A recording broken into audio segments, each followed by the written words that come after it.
Hey out there, want to talk about something cool? You came to the right place. Dark Loops. And why is this so good?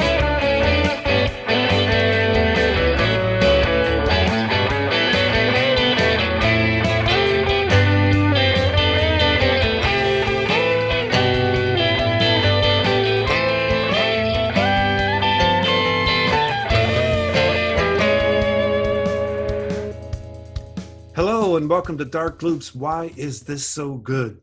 A podcast in which scholarly, creative, over-the-top fans get together to discuss something in pop culture that makes them drop to their knees and ask the eternal question, why is this so good? I'm your host, Dr. Scott Jordan, aka Zombie Scotty in some circles, cognitive psychologist from Illinois State University. And in tonight's episode, we discuss HBO's award-winning series, Watchmen. Joining me in tonight's discussion are some amazing HBO Watchmen fans. Please introduce yourselves and tell us, what is your favorite HBO Watchmen memory and why? Hi, I am Pam, aka Procrastinella is the handle I go by online. I met Scott via a Facebook group called Sistah Kay. And I also got to meet quite a few other cool people. I also met Will from Seatown via the Sistah Kay group, and glad to be here and a part of this little gathering talking about a really cool, heavy, awesome show. Favorite memory?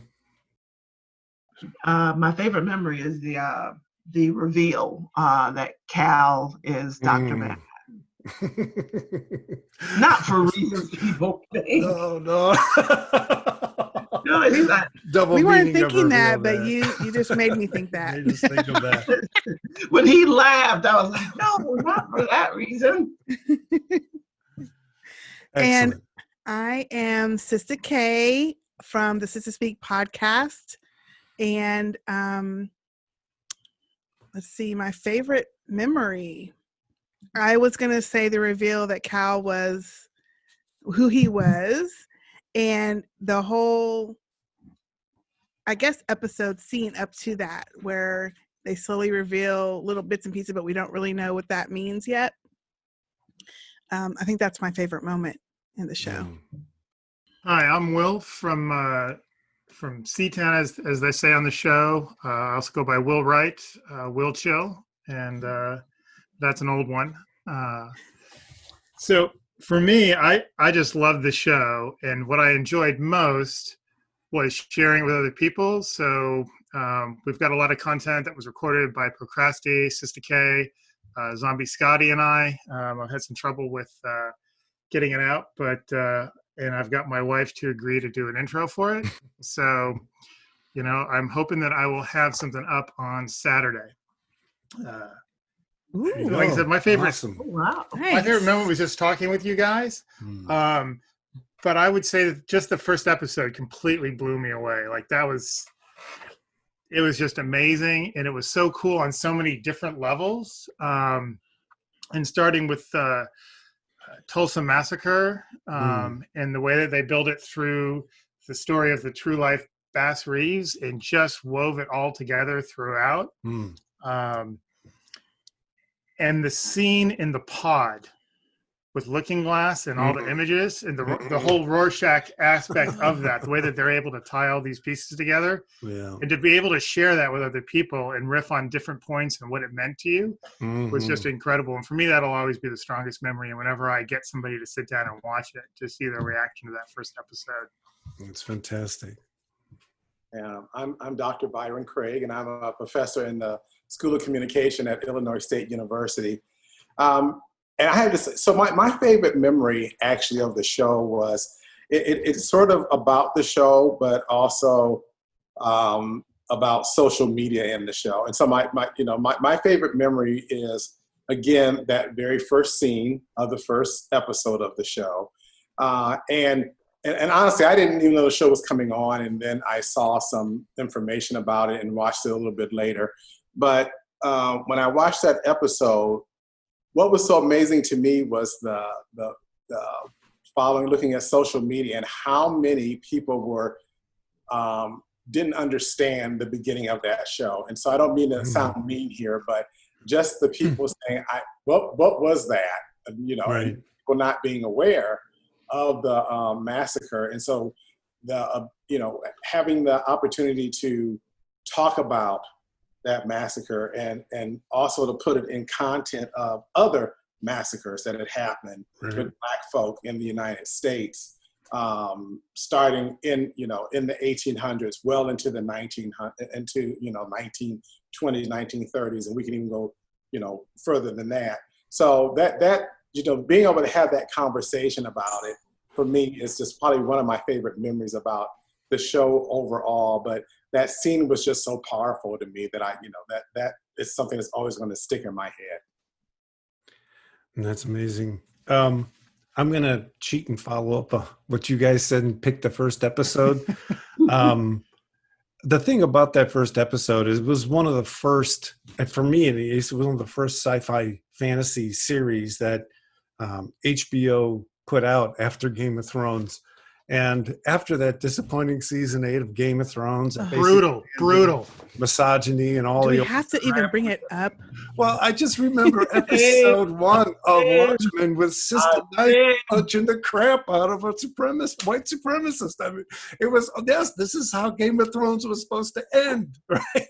This is where the story was supposed to be, what it was supposed to be about. Smells like bleach to me. Oh my God. I was beside myself with the boldness, just the boldness to tell that story was amazing and very, very memorable. So I have a series of questions here to spark discussion amongst all of us. So when someone answers one of these questions, feel free to just comment on if you agree with that or if you had a reaction yourself. We'll just get a conversation going here. So the first question I have for all of you is, who is your favorite character? And we'll start with Will. Well, this is really tough, and I go backwards and forwards on this, try to fudge it in different ways, like you would sort of in a best movie actor, actress, supporting. I have to say it's Sister Night, and I would also like to throw in Looking Glass in a supporting role. I mean, Angela Abar, Sister Night, is just the driving force throughout this, and she's the one that puts all the pieces together of everything that's going on. As her level of journey, the way we discover her background and what she actually knows throughout the series, it's just amazing. And I mean, I know some people say that it's the sort of the perfect thing, leave it at one season, but I got to say, I still want more, and I think that there are enough good stories and pieces there that could be expanded upon, that I'm hoping at some point that'll happen. It might make me look simple to say that I want to see her step on water and walk across that pool, but I want to see her step on water and walk across that pool. I thought that was such a great closing scene. Cool. Yeah. But what if it's actually like it's something that has to develop? So she sinks the first time. Well, there you go. But comes out quicker, so it's a developmental thing. It's not snap your fingers. She's, instantly a god. Instant goddess. Yes. Exactly. But I mean, I don't know. I just thought she was so cool, and I thought there was so much also going on with Looking Glass. Not nearly as developed, doesn't have the arc like Sister Night has everything, because she grew up as an orphan, loses her parents, loses her grandmother. The only person left is a grandfather she discovers over it, and she's got the kids and obviously Cal. And it's just like I said, I don't. And also, Jeremy Irons is so underrated in his role as Ozymandias. I mean, he's totally robbed in almost all the Best Actor awards to pull that off. Yeah, amazing. It was amazing. One of the things about Angela Abar's character is the way they wrote her to resist Will Reeves. In other words, as in the first 2 or 3 episodes, as she's being introduced to him being a part of her past, she resists violently for a long time. And I just thought that was a bold way to write that. She had a present that she was trying to maintain. And these things that were being brought into her life from her past weren't spaces that she necessarily knew about, first of all, but didn't necessarily want to go to either, right? She had a traumatized past with her parents passing, and she just didn't want to be in that space in her life. And I just thought it was a bold move to have her be, the medium through which we were eventually told this past. I thought it was fantastic. Anybody else on Angela? Yeah, I'm going to just real quickly. I think one of the things, and you're kind of hitting on it, but I think one of the fascinating things about Angela, about that character, I tend to look at her as representative of an entire, and this might be wrong, as an entire kind of culture of Blackness, right, in America, where we are right now. And I think it's more, I would argue also that I think she does not want to, it's hard for her to think about that generational trauma. Right? Yes. That she knows there's some other kind of story there. She knows there's something else there. And so it's not wanting to have to grapple with that, yes. right? Negotiate that absolutely that trauma that, Black folk in America have had to deal with for so long. Yes. I think she knows it's there. Right? Particularly if you have to do it alone, right? I mean, in the moment that we're living in, we're discussing a past and people aren't having to deal with the trauma alone. And I think that's a major change for the better, I'd argue. It's very difficult to be in trauma all by yourself. And and the family has go ahead. They one of the things I was thinking is that there's the generational trauma vis-a-vis the previous generation, whether they cause it or they're just part of it. Will Reeves loses his parents, in the massacre, and then his son is sort of on the end of his father's frustrations, and separated by the mother. Then the son is already separated from the father, separates from the mother. We don't know all the details. Right. And then Angela's ends up being all alone. And then to have this come back in. And how do you do that? And the fact that, Cal or Dr. Manhattan is busy, doing everything across all zones. Sistah Kay, what were you going to say? I was going to comment on your comment about being alone in that situation. I don't think we've been alone. We've been with a whole lot of other people dealing with the same issues. The problem is that the majority that we're fighting against hasn't acknowledged what we're going through. And I think that's different now. It's being acknowledged by other than people of color who understand it. We don't even have to talk about it. We know. Right. And we're not alone individuals going through it. We are, but we're not, in my mind. But the main difference at this point in time in our world is that non-people of color are saying, oh, shoot, I see this now. Which they've been seeing it, just haven't been acknowledging it out loud. And I think that's the difference. But I was going to move on to, Procrastinella. Oh, no. I just wanted to add to Byron's point, which I thought was really good. How I see it when it comes to Angela's Sister Night and how it applies to our current situation when it comes to race, dealing with trauma, all that. How I view it is, just say from a personal level, like, a cousin of mine posted on Facebook that she watched the documentary on Emmett Till. And we all know the story about Emmett Till, but this documentary tells you in detail what happened to him.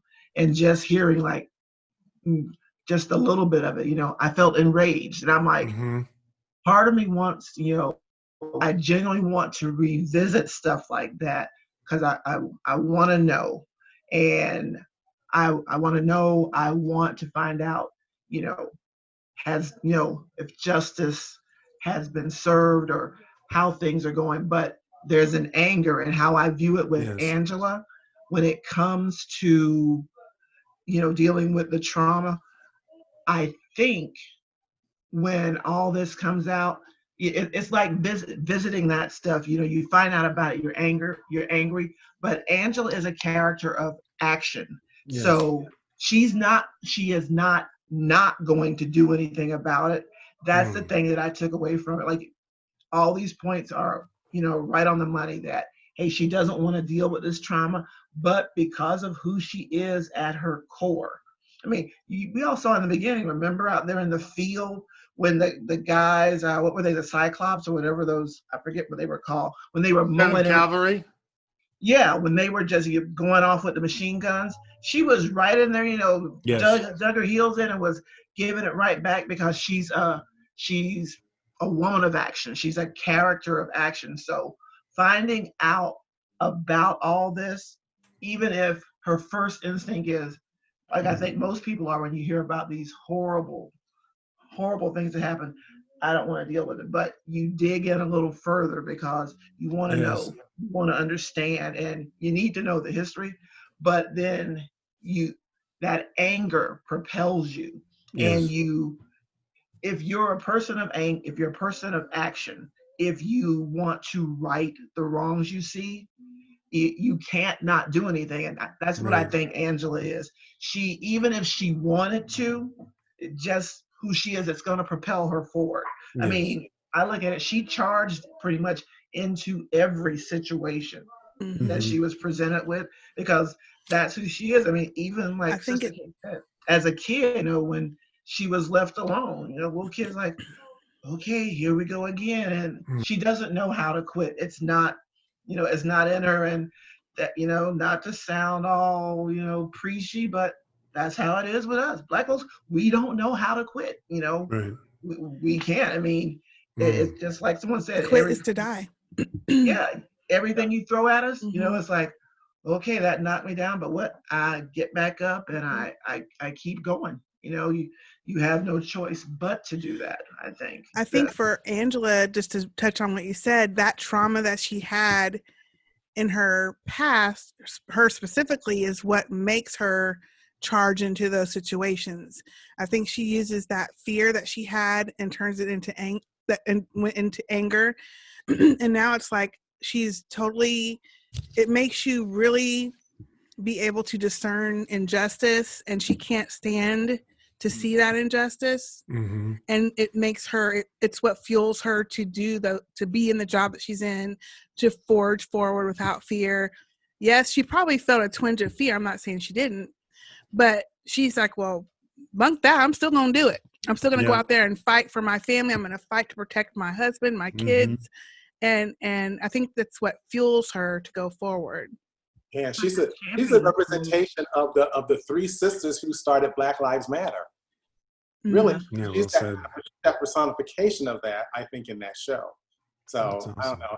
Every time I see that show and hearing you all talking, I'm just thinking more. So I'm going to try to hold back. But no. So does anyone have a different favorite character? Taking Will's viewpoint, acting wise, give Regina King all the darn awards. all the darn awards. Right. There was some good stuff last year, but I dare you to find a better performance, top to bottom, than what that woman laid out last year. Nothing. There is none. I mean, because she is physical, but she's also thoughtful. She's going in multiple layers. When she's the sexy wife. She's the loving mother. Yep. To kids, that aren't hers biologically. Right. I mean, the way they play along with sort of like feeling and that is amazing. Like, anyway, sometimes it's hard to put into words. And the family that she has, because of her upbringing, to take those kids on, knowing that they were going to be parentless, like she was, and she did not want them to be in that system. And then the same as anyone else, when you accept another life into your life, you love them just as if they were yours. So I love that part about her character, and that it translates, her upbringing and that trauma again translates to everything in her life. The way she loves, her decisions when it comes to family. I like that about her. So she's my favorite, just FYI. Acting wise, he and Tim Blake Nelson, that's his name, Looking Glass. Yeah. Oh. Performance wise, I thought, and that's saying a lot because you had Jeremy Irons, who, like you said, brilliant actor. I mean, I've loved him ever since the one about the twin gynecologists that committed suicide. What was it? Oh Cronenberg's yeah. Dead What was Ringers. that? Dead Ringers. Yeah. Dead Ringers. So I mean, I've liked him way back then, but in terms of just favorite character overall, and again, let me clarify, it's not for the reasons people think, but Cal, Dr. Manhattan, Yeah. because when the reveal comes and then Yes. we get to watch, he's my favorite character because, and I guess at the end of the day, I'm just an old-fashioned romantic. He sacrificed for love. I mean, he loved her enough just to, lay down and say, hey, so that you may live, I'm just going to step aside. I mean, he gave up, what do you even call it? I mean, what? He gave up his divinity, if you want to call it that. Like, I mean, he had anything in the world. Yeah, he gave up that for love. I mean, and what's more powerful than that? Plus, it was a good performance by the actor. I can't pronounce his name. I think his first name is Yaha, Y-A-H-A. He came like out of nowhere. I didn't even know who he was. He'd been in Aquaman. Yeah, he's he's a bad guy in Aquaman. That's what it is. And the new Candyman. Yeah. He's in that. That's going to be awesome. Yeah, that's going to be awesome. He held his own. I'm not going to be able to watch that. Oh, that's on our family top list. My wife loves the movie because it was originally done, I think, in Scotland, the original one, and she's so excited to see this one. Oh yeah, Candyman? The original Candyman was done in Scotland. I thought so. I thought it was Chicago. Filmed in Chicago. I thought it was Chicago. No, this one is for sure. I thought she said that the one that she watched was originally supposed to take place there. Maybe she's telling me she started watching it there, but she was very into it. The old one was great, but I know I was a young'un. I didn't have nightmares then, but now Does anybody know, is Tony Todd going to make an appearance in the new game? That would be awesome. He is going to make an appearance in it. That's cool. He's got another person with like that unmistakable voice, when you hear it. He does. So I'll pivot to, it will. I'll also talk about my, when we get to our favorite line. But, I have to say, after I rewatched it, I grew a deep fondness for Louis Gossett Jr. He was good, yeah. His acting in that show, I think, is probably his best acting I've seen. And I think, maybe it's sentimental because I know he's older now, but I thought he was absolutely brilliant at the end when he actually brings this and pulls this story together. And again, I'll say what my favorite line was also. That's coming from him as well. But he has to do this kind of very tired older man who's seen so much in his life, right? Who's seen the beginning, this horror, this tragedy happen, right? And have to deal with this, and knowing that he has to, what he's going to have to do at the end, as far as with Dr. Manhattan, right? And his, I think it's just this gentleness to his character in that final, in those last two scenes when he's in the theater. And the way he plays that. I mean, honestly, the second time I watched it, I'm going to go ahead and confess something. I sat there bawling. He started telling that story. I had to rewind it I kept going back to it I went back to it about 10 times. And each time I was still bawling about it. Partly because I think it reminded me of my grandfather talking about his life and seeing his uncle lynched, all these years ago. Which, kind of, again, leads into, what my favorite line was. But, knowing that he's telling this story and that this story is coming out, that, I do agree. I think Angela is kind of the carrier of this story for the show. But she's carrying this story from him and from his ancestors. right? And so I think he becomes really, he's a really important part of that show for that reason to me. But and then I'll talk more about it when we get to our favorite lines. I don't want to jump ahead. But it's just something beautiful about the way he played that. You know, this is richness. And, you know, I find that I like acting when I can imagine that person being on stage and performing that role also. That to me just fascinates me, and it makes me fall in love with that character if I can imagine them, you know, doing it on a stage in front of an audience and how they're communicating those lines. And I think he communicated those lines beautifully throughout the show, but especially in the end. And the wisdom, right? Just the hard-earned wisdom in those final scenes was incredible. Well, in his analysis, or the way he sort of reflected on Cal / Dr. Manhattan, and trying to sort of, you know, basically said, you know, I liked him, didn't really understand him, or he didn't do enough. But the way that he sort of gets to be a viewer, and how he sort of incorporates all that in his life with hers at the end, and how all that comes out. I just thought that was really interesting. I thought it was really well played by both of them. Because, I mean, here's the situation they're in after everything they've been through, and sort of cleaned it out, and then what's going to happen next. Yeah, and his taking, I'm forgetting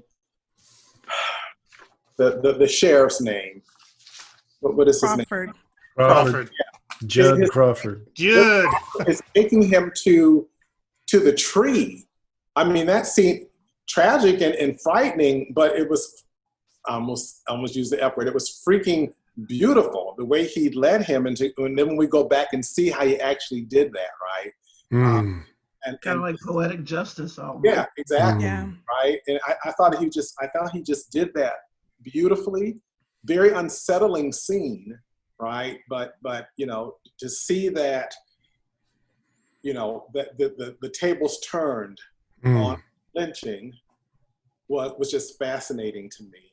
And for him to do that, for it to be in Louis Gossett's hands, I thought was absolutely fascinating and fabulous at the same time. Well, and he used, I mean, what was really interesting about it was how he used the tools that were used against the people in the 30s, 40s. So that same tool from 40, 50 years ago, he used against the descendant of the people that had the Tulsa massacre. Because obviously, like, he came from a family of lawmen. The lawmen, the local militia were all involved in that. So it's pretty clear that if it wasn't his father involved in the massacre, it was his grandfather. Yes. Right. Okay. Anyone else favorite character? No one for Laurie Blake? She was fun.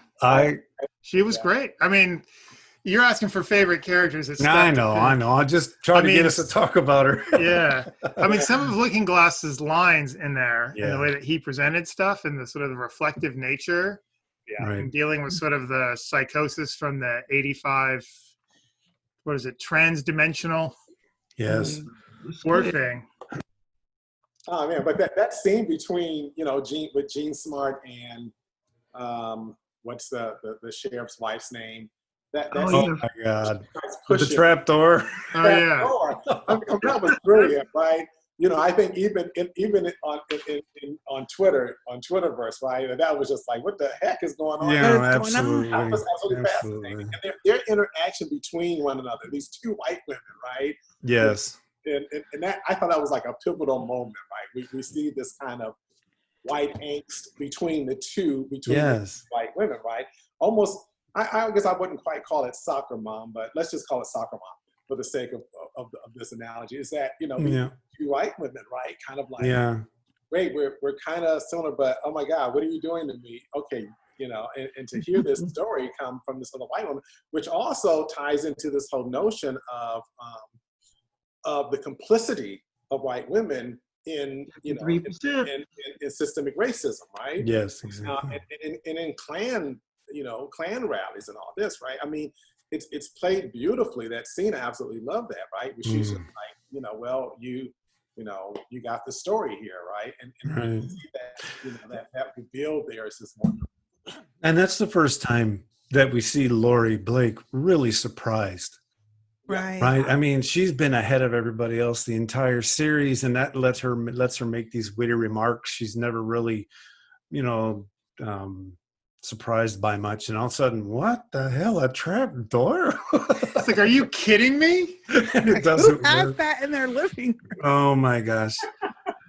Right. Okay. I really do like her. She's not my favorite, but she's a close Jean Smart was up there. really good. She was awesome in that role. And Her as telling the joke in that first episode, Space Junk, or her first episode, Space Junk, and having that as sort of the joke to explain directly and indirectly so much of what's going on in that society. Yes. I mean, that's great. And that was funny too.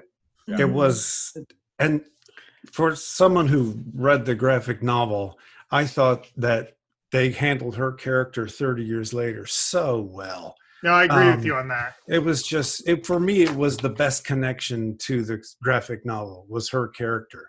And she was just so funny. They just picked the perfect person to deliver all of this fantastic comedy. She had great presence on their part for her. I think this is, I think this is her best work since she played the president's wife on 24, because that to me was a revelation when I saw her in 24. Because she's known for comedy. I mean, designing women, and then she played this unhinged woman, on there who turned out was sane all along, and then she comes with this. I won't say that Lori was not likable, but she wasn't she wasn't the classic heroine or whatever. If any, perhaps she was an antagonist. I don't know, but I thought it was I guess you would say a brave choice. Just like hoping not getting off track here, like Don Johnson taking the part of the sheriff. That's right up there with people talking about Denzel took training day, but he said, hey, I want to do these different roles now. But when you've got an icon, when you got a beloved actor associated with an iconic beloved character, and then you're flipping it on that perception on its head by playing somebody like his name wasn't Cal. I forget what was his name. Cal, the sheriff. Judd. It was Judd Crawford. Judd Crawford, yeah. Playing Judd, and I think, and that was smart on the creator's part, because everybody associates Don Johnson with cool, with Miami Vice, with what's good and right, and then at the end to find out that because even when I was watching it, that first episode when she found the noose and the robe, I was thinking, who put that in there? Exactly. I mean, that was the first thought, was that's not his, because he was framing him. Angela, so he's being framed, and then I was like, no. That So I mean, that much. was a good way to kind of deceive our mind. Yeah. Or make us think something different than what was actually going to happen. It's like doing season 1 of Game of Thrones in one episode. I mean, they work so hard. The dinner scene. I've just recently rewatched that dinner scene again with their families and him singing. So good. And his relationship with Angela. That's what it was. Beautiful. I mean, he laid it all out. Oh my God. I think Scott and I had this conversation just recently. Recently. How, I mean, Lindelof, is that his name, the creator? Yeah, Damon Lindelof. Give him and Regina King all the Emmys. Give this guy what I don't know what a Peabody is for, but I mean, he's done something amazing with Yes, he has. I mean, it's basically, you could almost call it racism for dummies. I mean, because he takes it and he peels it back. Because I mean, if you think about it, like you said, that dinner table scene, it gets everybody, because you're like, no, he can't be, because they were so tight. They were so close. He wasn't faking that he loved her, didn't he? And then you're thinking, okay, he had to be faking. But then you realize, no, you know what? Because, hey, what? The masters way back when, they loved their slaves. You can hate something and still I guess have affection for it, be attracted to it or whatever. And that just blew my mind when you have to reconcile. Yeah, this favorite character, this guy you like, he is right. Because we're so used to having it hit us in the face. I don't like you. This is the reason. But it's those subtle. See, that I prefer. It's the subtle ones that are the scary ones. The ones that you don't know, that don't tell you up front, that are the scary ones that you have to watch out for. And that's what it was that really hit home in that, in that relationship. Well, and that's what the wife of the cop that gets shot in the opening in the field, when the opening of sort of modern day. And because also Judd is known to and respected by Angela before the White Knight, but she doesn't know him at all. It's after the White Knight. And we know this like at the end because he knows that Dr. Manhattan is there and he's got to figure out how to get in. And that's when he builds the relationship because there's something he wants. Yep. And we don't know that till later. No. But I mean, and when you look back on it, that's part of what makes the show so interesting and amazing. Yeah, it does a good job of really nuancing this notion of racism. And Thank you. Right? Like you were saying that it's racists aren't always just dumb hicks, right? Racists also can think he is in my head. Right? So yeah, and I think that was another way, this beautiful kind of connection to current public culture, right? Yeah. Exactly. Playing that character and writing those lines that way and writing that character that way, really it's almost like a I can't think of the word I want to say. So it's almost like a warning label. Be careful because racists come in all kind of forms. Exactly. It's not going to be the guy burning. It's not like they say this isn't your grandparents' civil rights movement. Well, guess what? These aren't your grandparents' racists. And everybody's looking for, the toothless, rebel flag waving, cross burning guy to be the racist. No, it's the teacher. It's the doctor. It's the guy in the boardroom. Look at how polished. What was that? It's the police officer. Thank you. I mean, look at how polished Frances Fisher's character was, Don Johnson's wife. I mean, all those people that were in that room when Cal gets all his powers zapped. I mean, these were refined, prestigious people, bankers, suit and tie. Senators. That's the racism that people aren't expecting. The white collar boardroom racism that's been there all along, but we get so busy being told to focus, look for the guy burning the cross and the guy with the shotgun up, I was always taught to look for all of it because you have the ones at work and in your professional, you have the one I've just been clear about there is this everywhere. It comes in all kinds of different shades and all different kinds of forms. And you just have to be very cognizant about where you are, what you're doing, making sure that you're twice as much. You're always told that. Make sure that you have got your T's crossed and your I's dotted. So yeah, it's everywhere. But this show just is like, normally they show the outwardly racist person. They don't show the subtleties of it. And that's what I think that scene showed in the Watchmen. One of the interesting things about what's going on now culturally is I think we're starting to come to a cultural understanding of systemic racism. When I work with students and I talk about racism, I try to say, you can say to yourself that you don't have conscious thoughts of racism in your head. And you can probably say that honestly. At the same time, look at what you do in your daily life, the things you do, and what is staying the same in the world because of the things you do in your daily life. Moving into a particular neighborhood, buying a particular type of car, wearing a particular type of clothes, having a particular job. All those are done for quote unquote good reasons. At the same time, what they do is systematically work to keep certain people out of your life. Now, you may not even consciously know that that's what's going on, and that's why it's so insidious, and that's why it works, because it's so widespread that people aren't even entertaining conscious thoughts of racism. They're simply living a certain life, and that life, by the way it's organized, ends up keeping certain people in disadvantaged spaces. And I'm thrilled that we're starting to look at it this way, because as you've all been saying, the conscious racist is not necessarily the most dangerous. And Well, I mean, talking about, like I just say also, sometimes I think, obviously part of the problem is there's not enough sort of interaction. Like, I mean, I think back in some of my friends, and I don't know if other people just didn't have these types of experiences or didn't have those type of friendships. My dad joined a club because he figured it would be good for us kids, and I come from a divorced family, and we lived with him for a while. If I went to the club and they, we had a card we were supposed to show on the way in, but they never checked.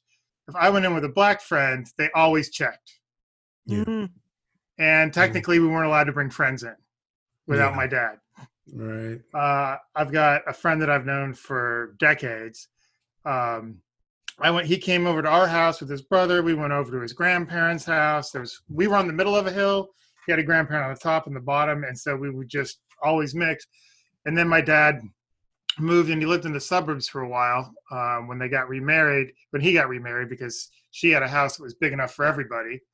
But anytime he came down, or not too many times when he came down, the cops would stop him from the bus stop to our house, which is about 5 blocks down. And I was only there in the summer because I was in college at the time. And so basically they stopped him one day, and he said, I'm going to he gave our address. He said, I'm going to see Bill Gould and Jeanette Sullivan. He said, here's their number. Call them if you have a problem with me. So he had to deal with that back in the 80s, late 80s when we were kids, Exactly. or young adults. But people don't is it just that people don't have those experiences? They don't have any of it? I've had to look back a lot now and say, why do I think this way, or why do I not think this way? And I think also in 6th grade, all my main teachers in school were all African Americans. My homeroom teacher, social studies teacher, math teacher, That's the awesome. only white teachers I had taught us activities, that you had once a quarter, you had a different thing that you would go to. Sewing teacher, French teacher, gym teacher. Other than that, all my teachers were African American. That's the beauty of this show also, is because it deals so much in trauma. And what you're talking about now, William, is your friend, and having to constantly be prepared to, here's their number, to have to always do that explaining, right? All the time having to do that explaining. This is what's so beautiful about that show, is that it deals with this, I would call this quotidian trauma, this everydayness of trauma that we have to face in this America, right? I've told Scott before, I barely go outside now. I'm a jogger, a slow jogger, but I used to run all through these neighborhoods in Bloomington, Illinois. Well, after Ahmaud Arbery, I keep my black self at home. I ordered a bike. So I exercise at home, and I do high intensity interval training, just because I don't feel comfortable in going into these neighborhoods and having to get stopped and explain why I'm in that neighborhood, right? And I think the other part of this is that, when we think about this trauma, and the reason in loving that show so much is that we think about there's also this generational issue. And Scott, when we think about racism in America, and a lot of it, and this is what Steve talked about on the video that we did, is this you also you enjoy this kind of generational wealth also that a lot of Black folk don't get to for any number of reasons. Our towns being burnt down, right? Business being burnt down. My grandfather's father's land being taken from them because the government said they owe taxes, right? Something that would have been a generational wealth. So that's a part of understanding and knowing that you've got these privileges because we didn't get to have these things, Right. generationally. And I think that that's so beautifully done. Yes. And looked at in this show also, right? This notion of trauma that we see with these characters, right? That's fantastic. I think ties well into, again, where we are now and how we can look at racism. And just one other thing, I would say also, when we talked about, the way they play racism and, how we don't know who's a racist, we're in an era now, we're starting to hear this discourse, these narratives now of there's no such thing as racism, right? These people out repainting over the Black Lives Matter sign in California. And the camera, there's no such thing as racism, right? So this anxiety being, they're screaming this, no such thing as racism, right? And you also hear that if you pay attention to the marches and protests going on in small towns across the country, they say, you don't need to do this here because there's no such thing as racism in this town. Right? Towns that have maybe 2 or 3 Black folk. Right. Yeah, right. And so you're beginning to hear that now, and that's going to be the big pushback that we're going to start hearing. And I think that's going to be the narrative, the discourse that we're going to start hearing is there's no such thing as racism. But they say that because they don't, what all the stuff that is unfortunately going on that has been brought to the forefront, because let's be honest, it's always been going on. Yes. It's just now People are looking no at delicate way to say it, white America. Well, is you now can film it. They're You getting can film it and Yes. put it up, But we've been filming for years. Yeah, But now for that, some reason, this one was the one that caused everyone to it was the pay image attention. of this generation. You're seeing racism up close, ugly, vulgar, just cancerous, right in your face, and you can't look away. I mean, people they were able to look away in Charlottesville when that young woman, Heather Heyer, was that her name? Yeah, Heather Heyer. I mean, and kind of getting on a different subject, this country looked away after Sandy Hook. Babies were murdered, Yeah. They looked away, but No, you're right. We're a look away country, right? We don't want to admit to your complicity is a painful thing. Yeah, it's a painful. I would suggest everyone read this article by James McDaniels. I can't think, I'll send it to you all later, but he talks about this, our inability as Americans to look in the mirror, because what it does to us, it destroys us, right? If we have to do that. You don't want to own up to your part. I don't know if you all heard about the thing that was going on here in Gainesville, University of Florida. The X handle?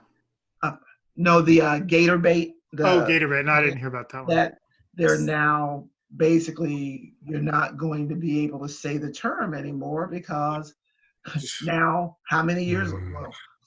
Hundreds of years later, they found out that the origin of that had to do with little black babies being used to draw out gators in the swamp.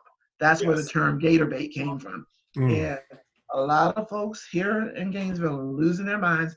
And even one black ex-football player, because he was, I guess, going to copyright the term, he had like a whole clothing line that he was going to put out behind that.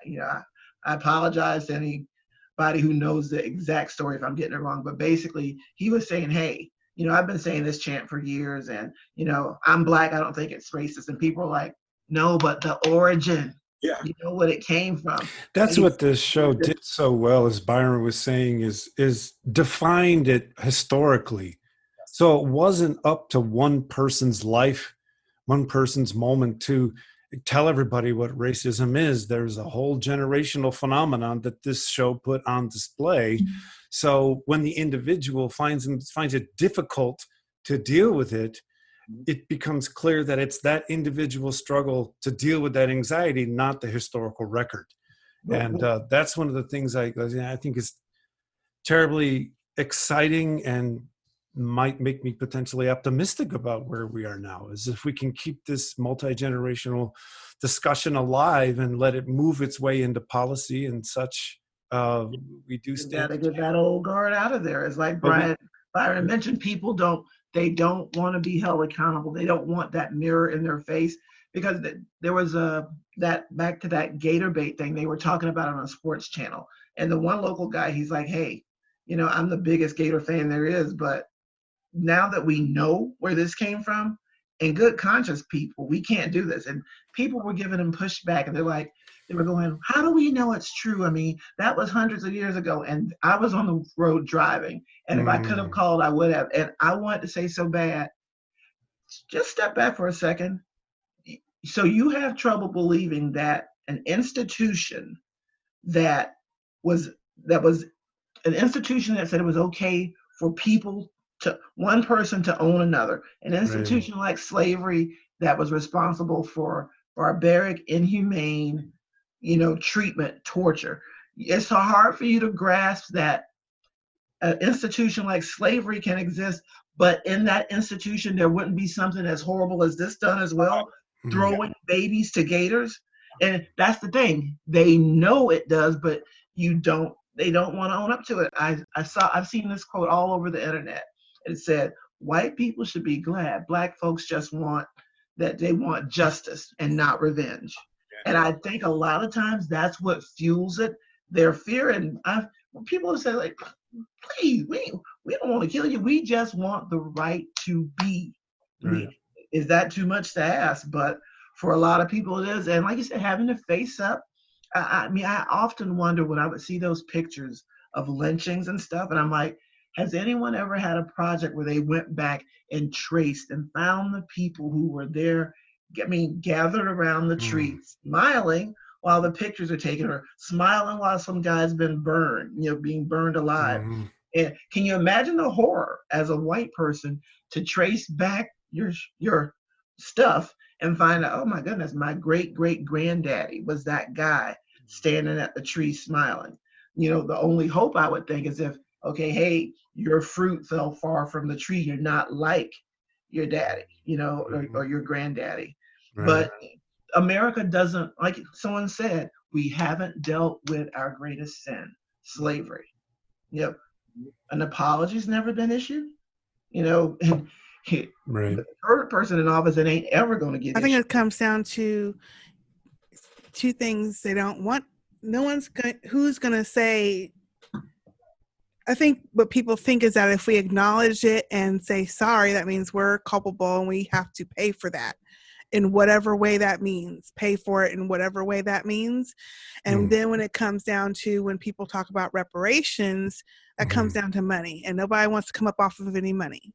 Well, I mean, who's it going to come from? So it's a couple of things. I think, first of all, when you have rewritten history to be totally opposite, you're not going to want to go back and go, oh, yeah, we rewrote that. We're going to change it back to the real story now. Right. Nobody's going to do that unless they're forced. Right. But this has been done for years.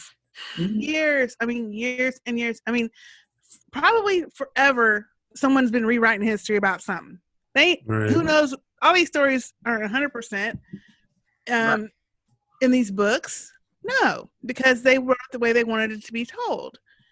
And so who's going to say, oh, okay, that's been written wrong. Now we're doing that, and to some degree, and people are losing their minds behind it.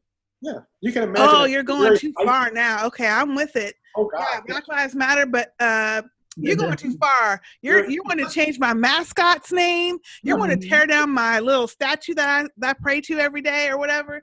You want to do. I mean, people are losing their minds over little stuff that doesn't matter. At the end of the day, it's about human beings, and what collectively know is right. You would not want that done to you. You know that you would not want to ever be in that situation to deal with what people are having to deal with today. A lot of people just refuse to even believe, like, you don't even need to get to looking at reflection, although some people do. They refuse to believe some of the stuff that's out there. No. But they see with their own eyes. Yes. How is that possible? Get a Black president. There can't be any racism.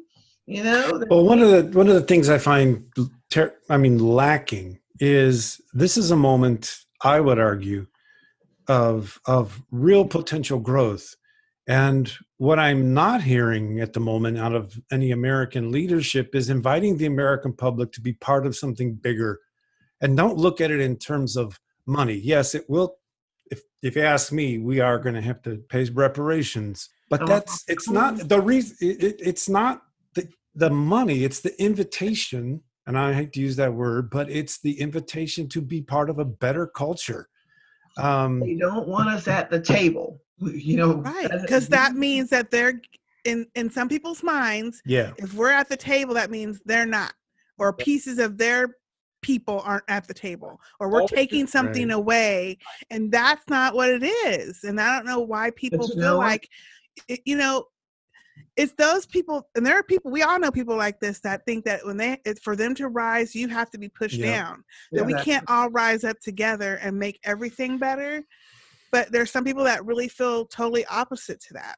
Yeah. What it is, they are scared because, like you said, the tide is turning, and what people have been taught to believe for generations, you're looking through different lives. Like you said, you can say Black lives matter, but trans lives gotta matter too. Yeah. Guess what? Yeah, Black lives matter, Black trans lives matter. Like it came down to what you said, humans. But they don't even want to acknowledge Black folks as human. That's how they justify all this stuff. That's how they've always justified what they've done to people for centuries. But they're less than. People they don't want to deal with, and this is how, to me, this is how insidious. That's the right word. Racism is. The other day I was watching Sunday, so it was AM Joy. Tiffany Cross was hosting for her. Yes. Was I the only one? I was sitting there and I was like, Pam, shut your mouth. This is how indoctrinated it is, how brainwashed we've been. It was odd for me seeing 4 Black women on my screen. On the screen. Because we have been taught that, if it's news, it's always got to be, delivered white, male, or it's nothing to see an all-white panel.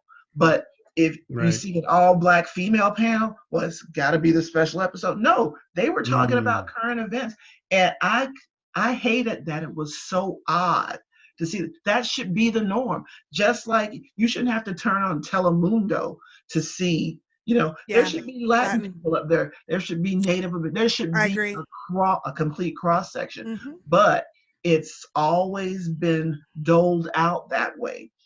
Well, we don't have a PBS in this country, right? We don't have a public fund that actually produces television shows like they do in other countries. And a show like Watchmen will be sponsored by PBS in Britain. I mean, in the name of the public good. I also want to add that. But one of the challenges that we will have to deal with is the extent to which our culture has been privatized the past 40 years. Money is not a problem in American culture. It's the distribution of that money that has so drastically been skewed in the past 40 years by a particular generation taking hold of Congress and basically turning it over to Wall Street. If you look at the change in wealth per populace in this culture since the 80s, it's just clear. It's not that there isn't enough money. It's simply the case that we have, like frogs on a pot of slowly boiling water, we have gotten so used to privatization that we don't even remember unions, right? Mm-hmm. We don't even remember that you used to be able to get out of high school in the 70s, getting a union job, making $17.50 an hour. No one even tells that story, right? So what I'm saying is we have to reestablish our political will as a culture, overturn Citizens United. I'm sorry, but there are things we have to do to our legislature to reorganize the extent to which we've been unconsciously privatized. Look at the public as actually in charge of the public works, and dare I say, charge industry to do business in this culture. I'm getting political, but I think we have to deal with that as well. Yeah, we do. But Scott, and all that is absolutely correct. But here's the pushback, right? And Soko wrote this brilliant book in probably early 2000s. It's called "There Goes My Everything," right? Yeah. You're talking about now again, and this we can bring this back to race again. Yeah. This is going to affect a demographic of people who don't want you touching, who don't want that, right? Who are going to say, yes. "Oh no, you're about to take my everything," right? And and remember, a big part of why white Southerners were so against the civil rights movement, they didn't care about black folk, being free. Right. What they cared about was black folk getting a share of the pot. Yes. Right. And so, and this is going to be the ongoing issue that we're going to deal with, I think, moving forward. And you're absolutely right about the privatization of these things. But, it even goes beyond that. We're going to deal with, people not wanting to let go of something that they earned off the backs of slaves, right, and Native American, indigenous people, but not wanting to let go of that, right? I mean, and now you're talking about creating socioeconomic and white trauma. Right. They're not going to want to let go of what they have, right? It's the God-given right to have that, to own that property, and to have that was snatched from someone else. Mm-hmm. Yeah, it was their right to snatch it from someone else and now claim it as their own. And that's why privatization works Tooth so and well, nail. right? Because all of their assets are being protected by the legal system. And we've all been convinced that somehow those laws came from somewhere other than the public. Mm-hmm. That's my point, is that these privatization forces have actually taken over our legal system to the point where we all believe that's how it's supposed to be. And if it's given any thought at all. No, fair enough. Also, the federal judiciary has been stacked viciously in the last 3.5 years. They starved all of Obama's nominees, in addition to the Supreme Court, the District Court, the Appeals Court, in addition to those seats. Yeah. And even though some of the rulings may be going, quote unquote, our way now, Justice Roberts is pointing the way, saying, if you aren't so lazy in the way you do this, you can do these things, but not this way. Right. And, also talking about the Native people is we need to honor the treaties. Mm-hmm. I mean, our city is named for the chief who was a member of 2 tribes, and one of his tribes is not federally recognized. Mm. And it's just a disgrace. It's an absolute disgrace. Yeah. Remember, Westworld does this wonderful origin story, and I don't know the characters because I actually skipped. That was one of my. Because I hadn't watched it. I skipped the whole season, and I watched this episode where they were giving the origin story of the Native American. No, that was fantastic. That was the most amazing episode. Yeah, and you didn't need to watch the rest of the series. No, you did not need to watch. That was a standalone. That was amazing. Fantastic episode. And the whole idea of going to hell. I mean, and he goes, it's just favorite episode. I'm happy to go first unless someone else wants to. I'm going to go with the first episode. Oh, okay. It's summer and we're running out of ice. There you go. I mean, man, what? Just like I said, I picked the first episode, just blew me away, just gave life to this whole universe and all these levels. And a lot of things we might have thought at the beginning were revealed differently as the series went on, but it was just amazing. And great action. Great visuals, just unbelievable, and history lessons. No, exactly. So let me ask you guys this: when you watched an episode for the second time after you'd been through the series, I found it more satisfying watching it a second time. Actually, having all the spoilers resolved, it just was really cool to watch it again, knowing what everybody was thinking at whatever time I was watching it. How about you guys?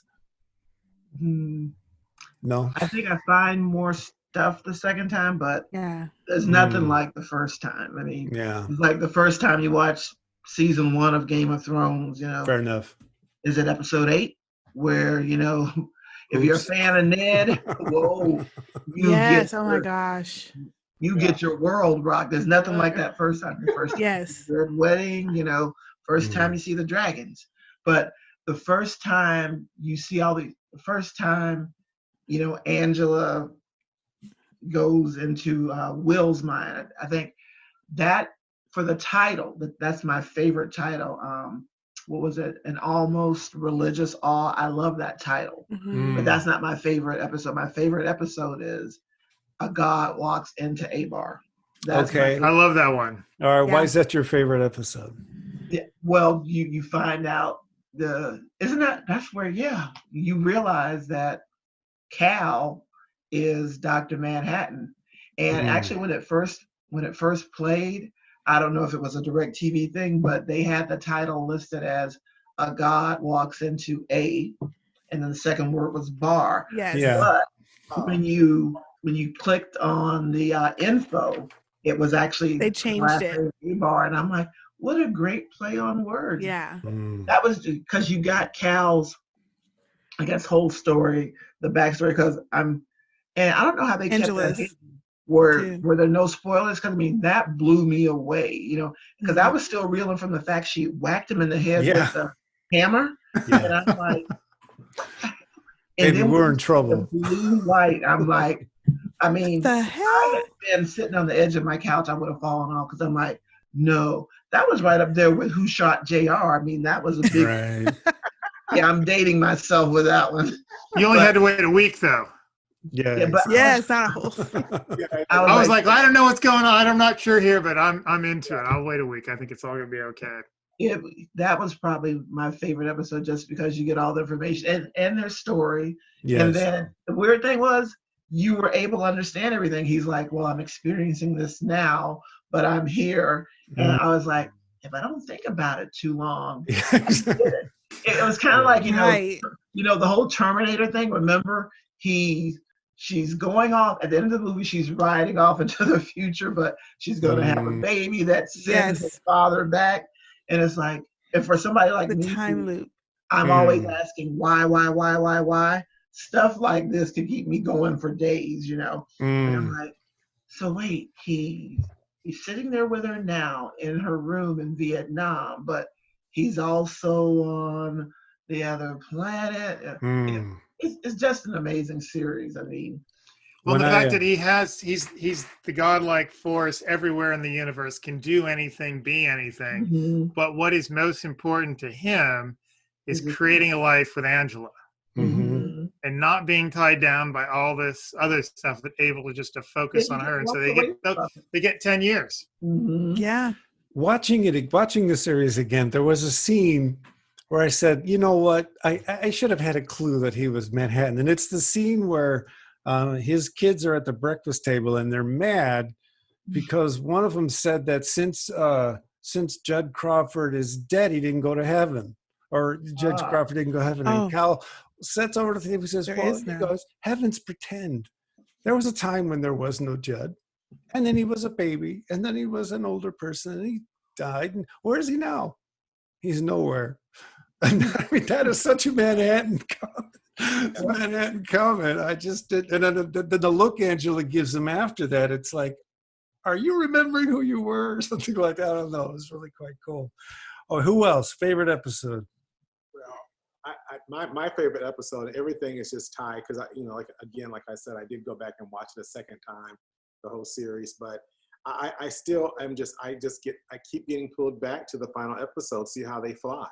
Right. First of all, the play on that title, and just the connection, finally be able to make that connection between the grandfather and his granddaughter. To me, for some reason that just still moves me. Like I said earlier, I watched it 10 times that one night and bawled each time. I mean, I literally was falling over, bawling on the sofa watching it. Wow. Because just the way he talked to her, and just that in that theater, and the fact that they were also back in that theater. Yes. Right. I mean, to be back in that theater, it pulls together the entire story of Tulsa, of Black folks and trauma in the United States. And just, I think just in that episode, we see all this happening, right? We see all, the ugliness of racism come to fruition. We see, the connection of the family. We see this origin story being played out to its end, as much of an end that it's going to be. But also, I kind of wrote down, what did I say here? The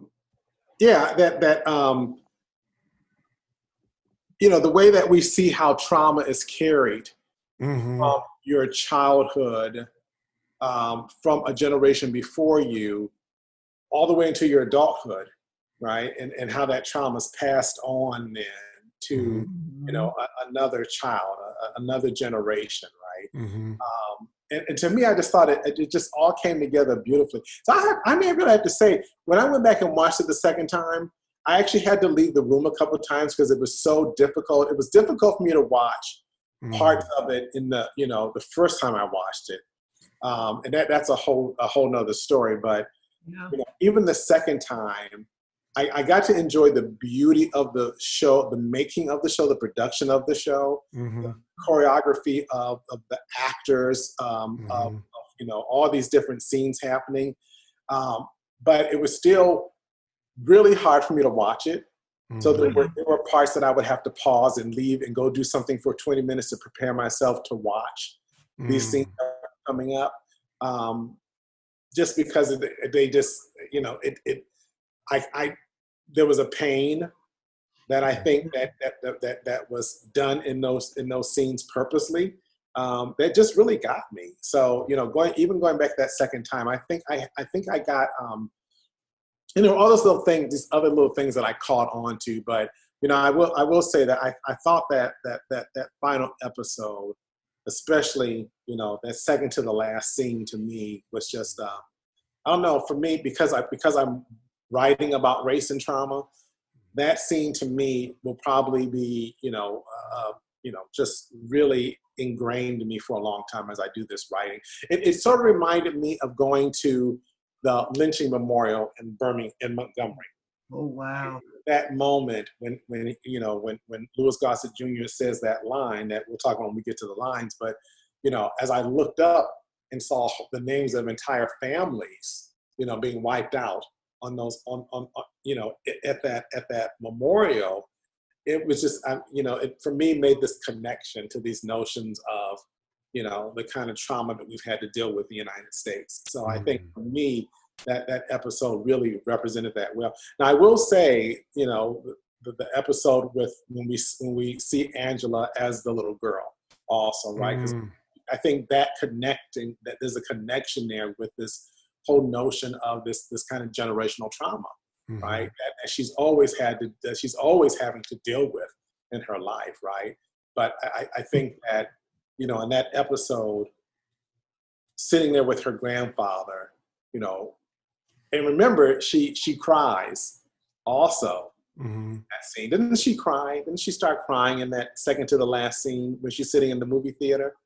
I can't remember. I don't remember. Yeah, I don't remember. Tears. Yeah, I think we see tears roll down her face, and I think that this is again these origins are being put together, right? And where it's placed again in that theater, in that Dreamland Theater. I believe that's the name of the theater, right? Dreamland Theater. Yeah, right? it's the Dreamland Theater. Yeah. So it's these places of origin that I think we see also in that final episode that just really were captivating to me. You just brought up something that I don't think until this moment that I really got it. I zeroed in on it. You mentioned the theater, and remember how the show opens and the little boy, which I get it confused. Was that Will? Yeah. He's watching the old Bass Reeves. Yeah. And it strikes me now. I mean, it's what mothers do. It's what Black mothers have done since time immemorial. Think about it. The world is literally on fire outside, and she's there playing the piano, distracting her child, giving him a good memory. Watch this, pay attention. I mean, knowing probably death is imminent for her and the husband, but what, I'm not going to let this touch you. I want to shield you from that, which it goes back to me, probably the most haunting image for me. Really, it's not, when Angela relives when they almost lynched Yeah.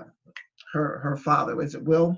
Yeah. I get the names mixed up. But the most haunting scene for me is when the massacre is going on and you go out to the street and the little boy, he can't be any more than 4 or 5. Yeah. He's standing there in the middle of the street and he's cradling. And that's a real image, right? That's what A real image. That's what got me. And I'm like, people are that evil and cruel. I mean, hey, we grown, so we've had a good life. We lived it. To kill a child, like it's nothing. I mean, that child, we don't know if he survived. That's what got to me out of all the stuff in there, because again, what it goes back to, it's real. It happened. Yep. And to touch on the Angela thing, if they ever do a season 2, which they probably won't, but if they did, I'd like to see them address Angela dealing with her trauma, because think about it.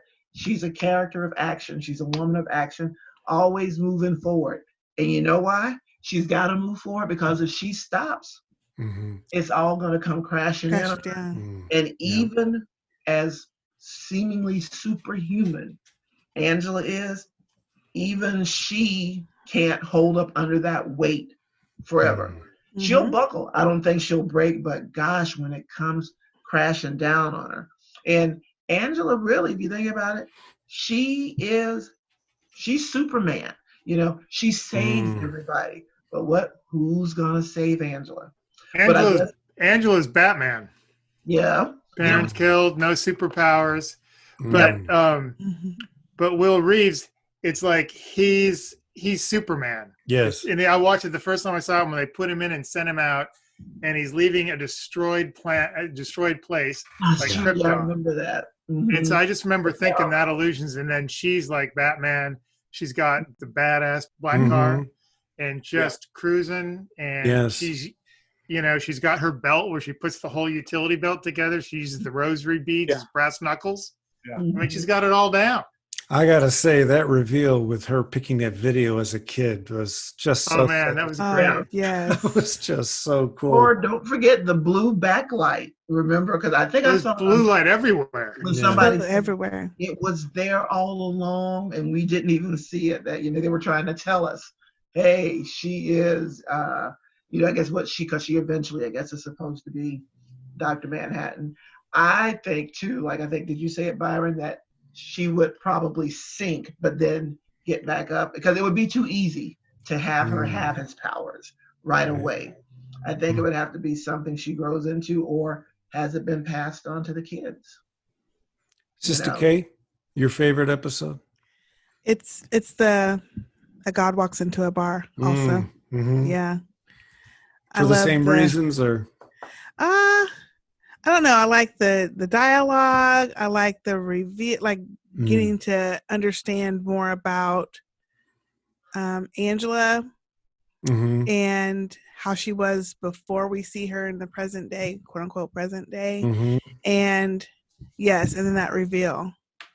That's fantastic. I don't know. That was one of my favorite ones. Isn't it? I thought that was fantastic. Yeah. It's really interesting also. I was watching again the scene where he's choosing his body, right? In the morgue, right? And then, I just always find it fascinating that, the first few bodies that she was pulling out, like there were these white men, right? Right. He says, and I can't remember which one said, I know she said that one suits me fine, but it was almost like he was saying, let me be this black body. Yes. Right. Again, to kind of, and I'm probably overthinking this, but to understand this, what is this pain that you've had to deal with, right? Or yes, as we know that he deals with time differently, right? Right. He says that too, doesn't he, all the time? What was it? I'm experiencing time. Yeah. It's time differently than you. Yeah, I don't think you're overthinking it, Byron. I honestly think they had hours of conversations in the writing room about what they wanted to present. And that made the difference. There were people of color in that writing. And that was a very deliberate choice by Lindelof. He wouldn't have done it otherwise. Right. I mean, it's also really interesting because you've got him as a Jewish kid escaping the Holocaust. Mm-hmm. Oh, that's right. As blue Dr. Manhattan everywhere, every time.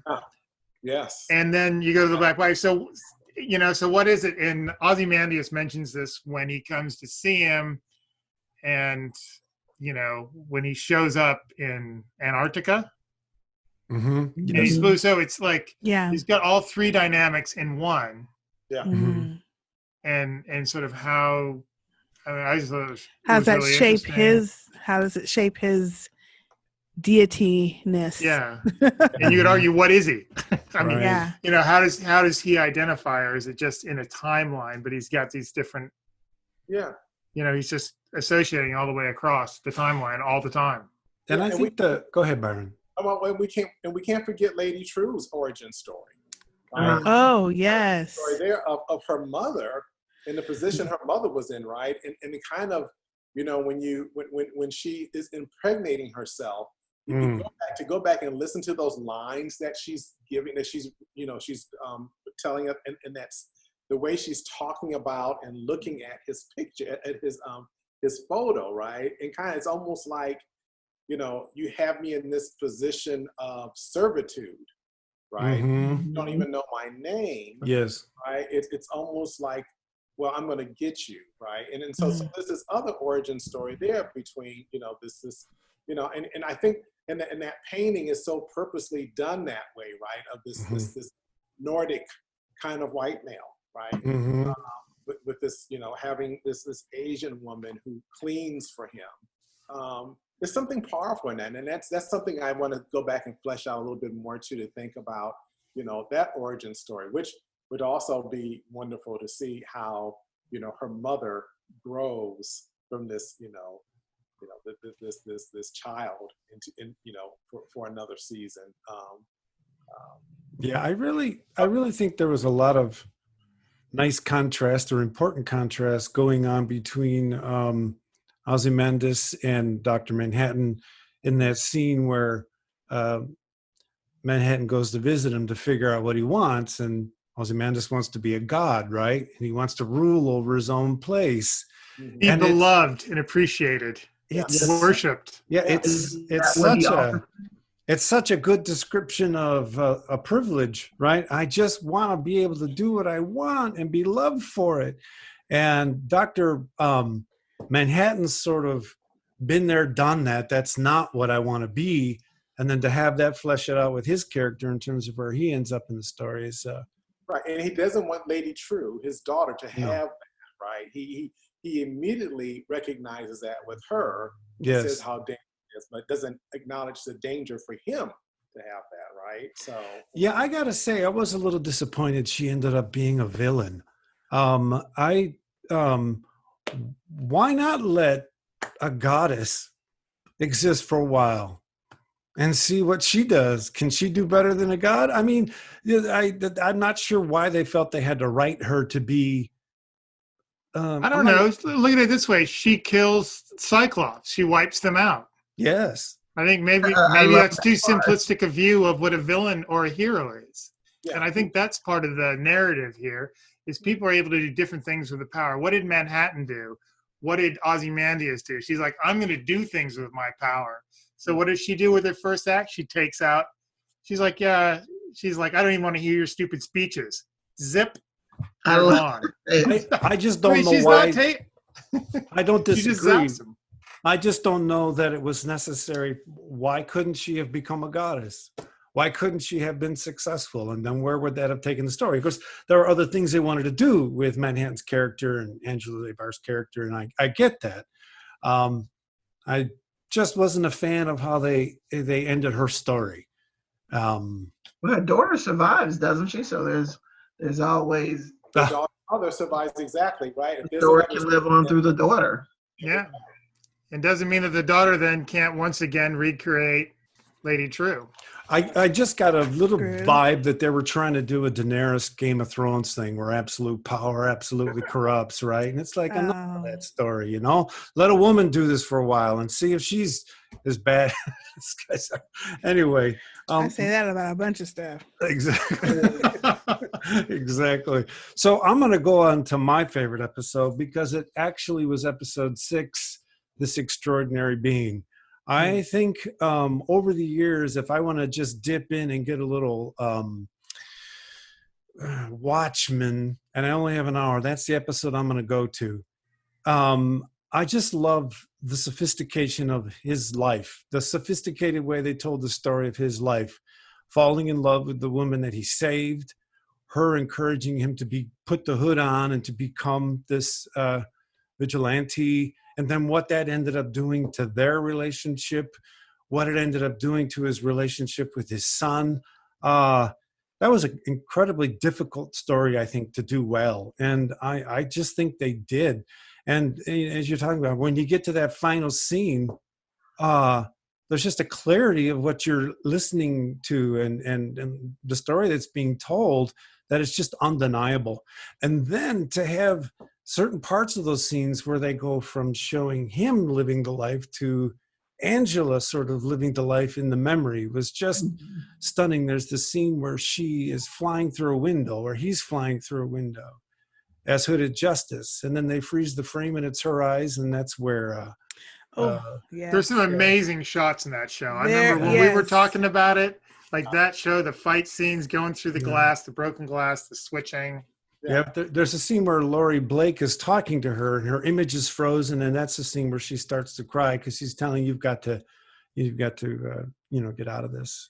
So for me, that's the linchpin episode. That's the one that makes it possible for the ending to have the impact that it does, because you see those two generations living that trauma at the same time. Yeah, and it's a very difficult episode also, because I don't think we ever talked about this in our meetings, but yeah, I know the day after that episode, a lot of my Black male friends on Facebook really had a lot of difficulty with that episode because of the sexuality that was being portrayed in that episode. And I actually had some friends in my Morehouse Spelman group who were saying, why they have to do that? right. Why they have to have that?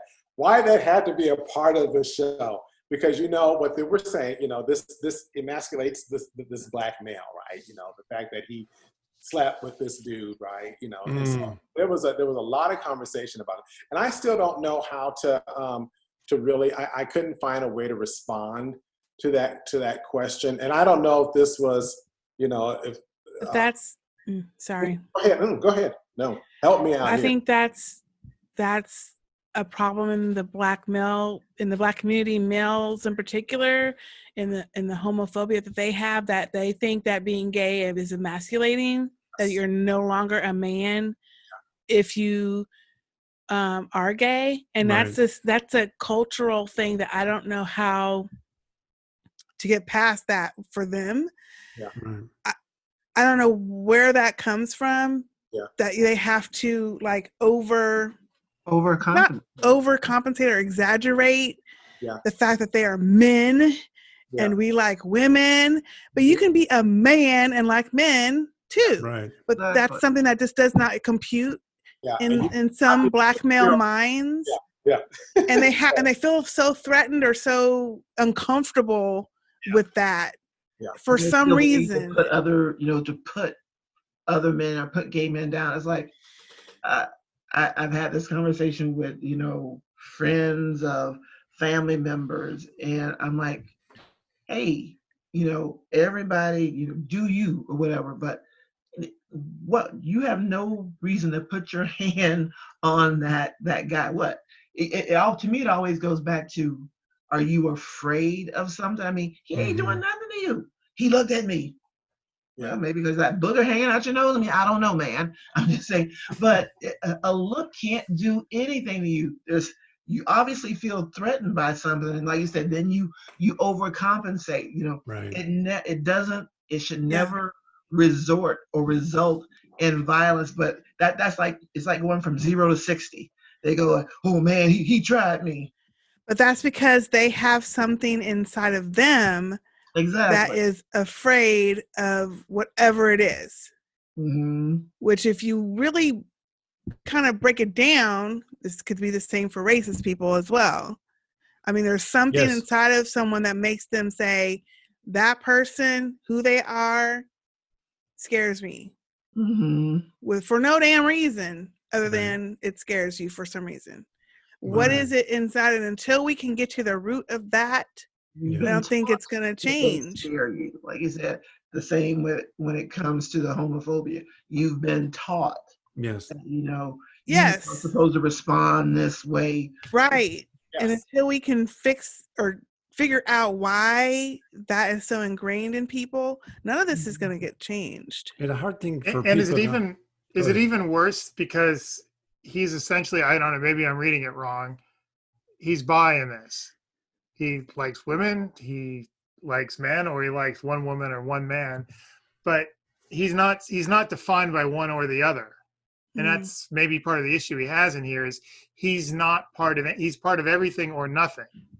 He's a cop, but then he's, treated badly by cops. He's with a woman he's married to. He's to be a metaphor. He can't be off doing, like you said. He's got to keep all that secret, private to himself. Which is where the mask comes in, and why he feels the need to wear this mask, and why that line about the mask. You can't, are you free under a mask? Yeah. Are you really free if you're under a mask? Are you really being yourself if you have to wear a mask?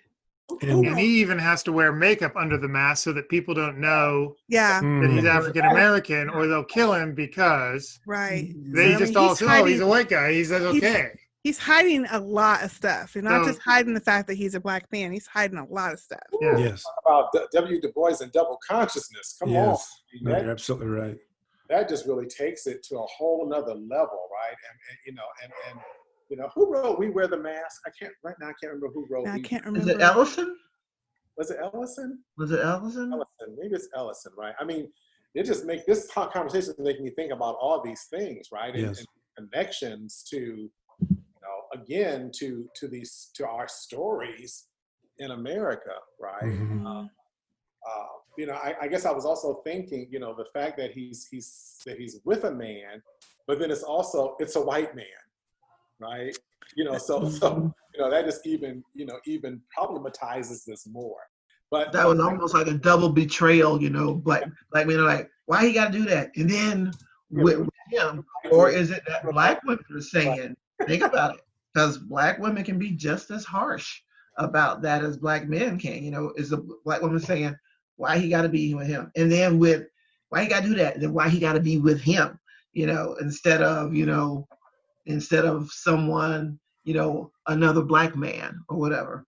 I remember when I did see it, I mean, it just kind of flowed for me. It didn't it wasn't like this blaring, flashing light. I was like, oh, okay, that makes sense.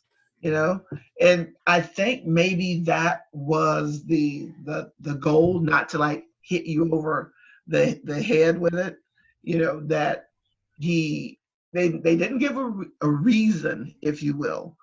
I think, I get my characters confused.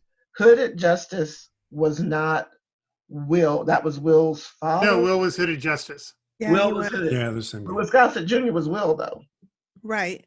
So Will, see, right. This show just is. Yeah, he had three characters portrayed, or three actors. So he was with, and I forgot who the blonde guy was. What was his character? He was Captain Metropolis. Captain Metropolis. I got to tell you, that was the second for me. The first big deal connecting this show from the comics was Laurie Blake's character. The other one was the Hooded Justice story. I mean, in the Watchmen graphic novel, this is white or black. That's can't even remember looking at the images and making an assumption.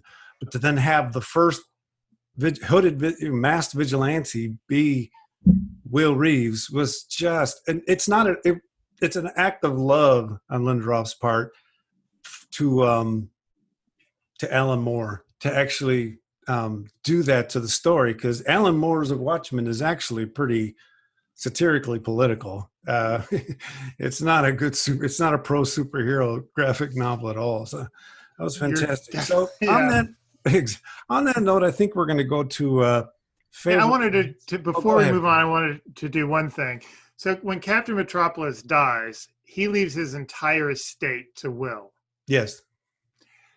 Yeah. Is that, since we were having the discussion about reparations, is that a form of reparations for his basic betrayal of Will Reeves? Like when he calls him to says, hey, look, I've done all this stuff for you. I've carried your water on all these issues. I need you to come help me take out Cyclops. And he refuses. And so he has to go do it all on his own. And they sort of break it till he gets this money.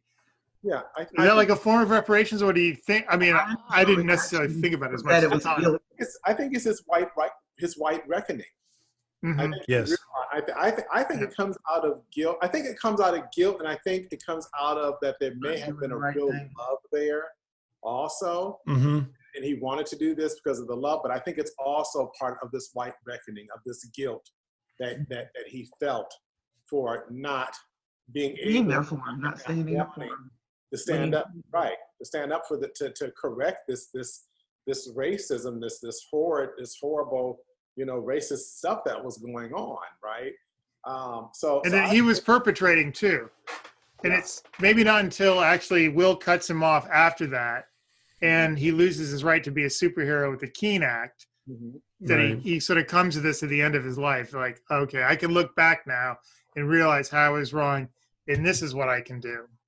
Yeah. Try to eat with it. Is it a sense of trying to level the playing field? Because what is it? We want a seat at the table, and like you said, they ain't gonna give it to us. But here's this guy saying, "Hey, okay, money is power. This is power. So I'm stacking the deck. I'm giving you a leg up, so to speak. I'm gonna help you. You need this to fight, to carry out what you need, because hey, the system is designed to keep it from you. So I'm giving you a way in, and what you do with it, is up to you." But my gut reaction was that he felt guilty. I did you wrong.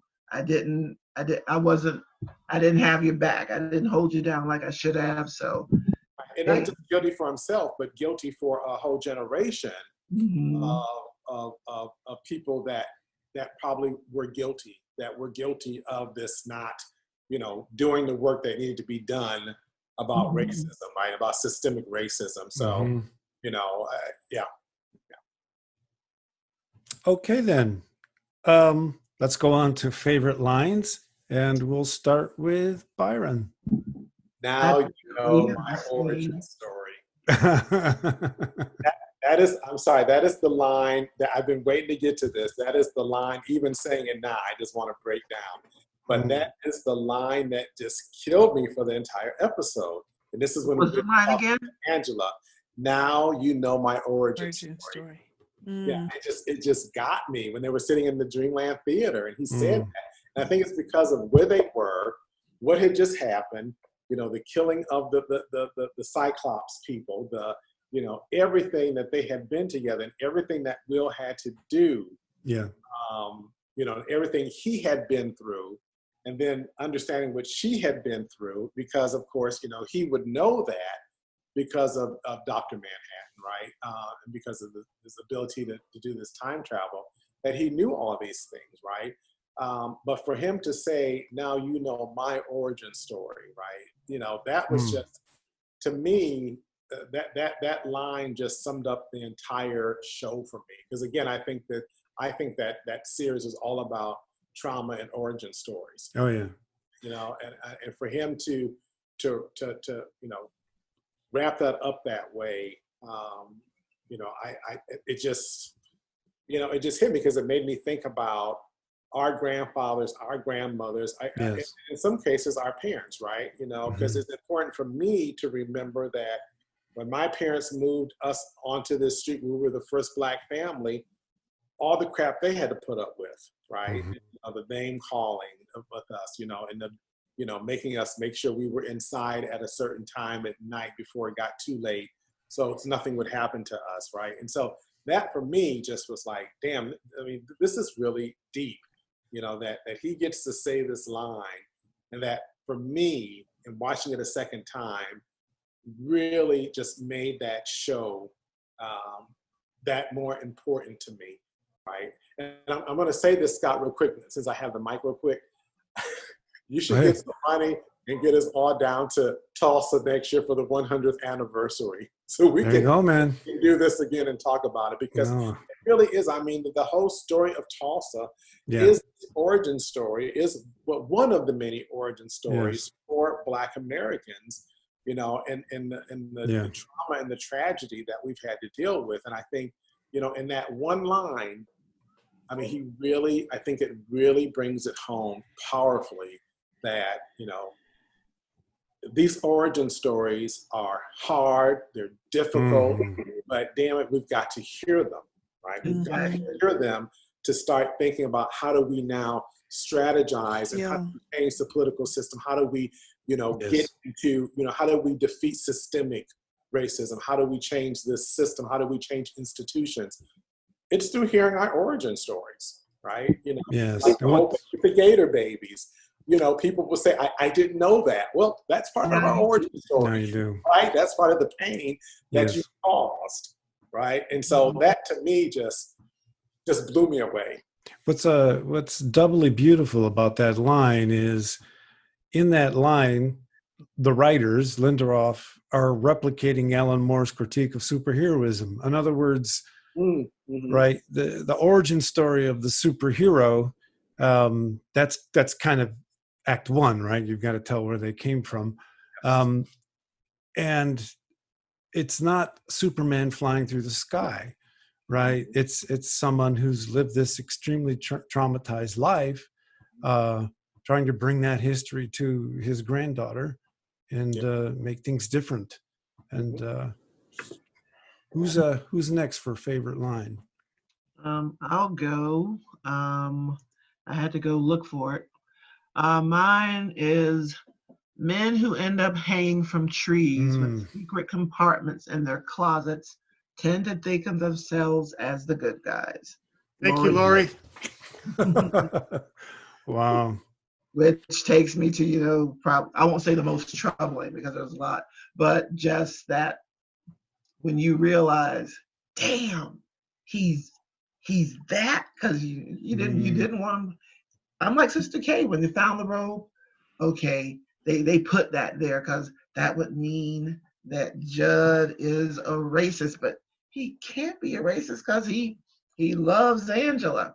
And as Scott and I were discussing earlier, I likened it to the cop who goes deep undercover. You're so deeply entrenched in that cover that you do whatever you have to do, even the things that are displeasing. So for Judd, held this belief, but yet he's able to put that aside and get close to Angela. I mean, he embraced her family embraced him. And then you find out that, oh God, he's a monster. And don't forget, remember what, a couple of scenes before that, Angela mourns him when she finds out Judd is dead, remember? Yeah.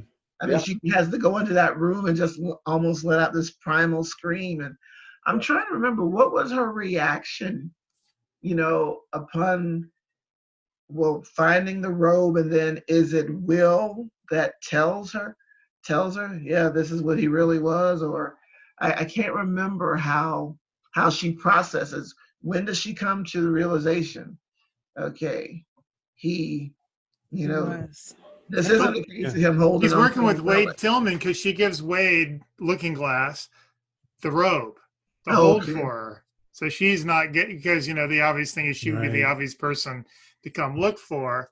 Mhm. And so you give it to the guy who maybe seems most likely to have a robe, although obviously, he's not playing to type. So she gives it to him. And I'm not sure if she figures it out before it's completely confirmed by Will later.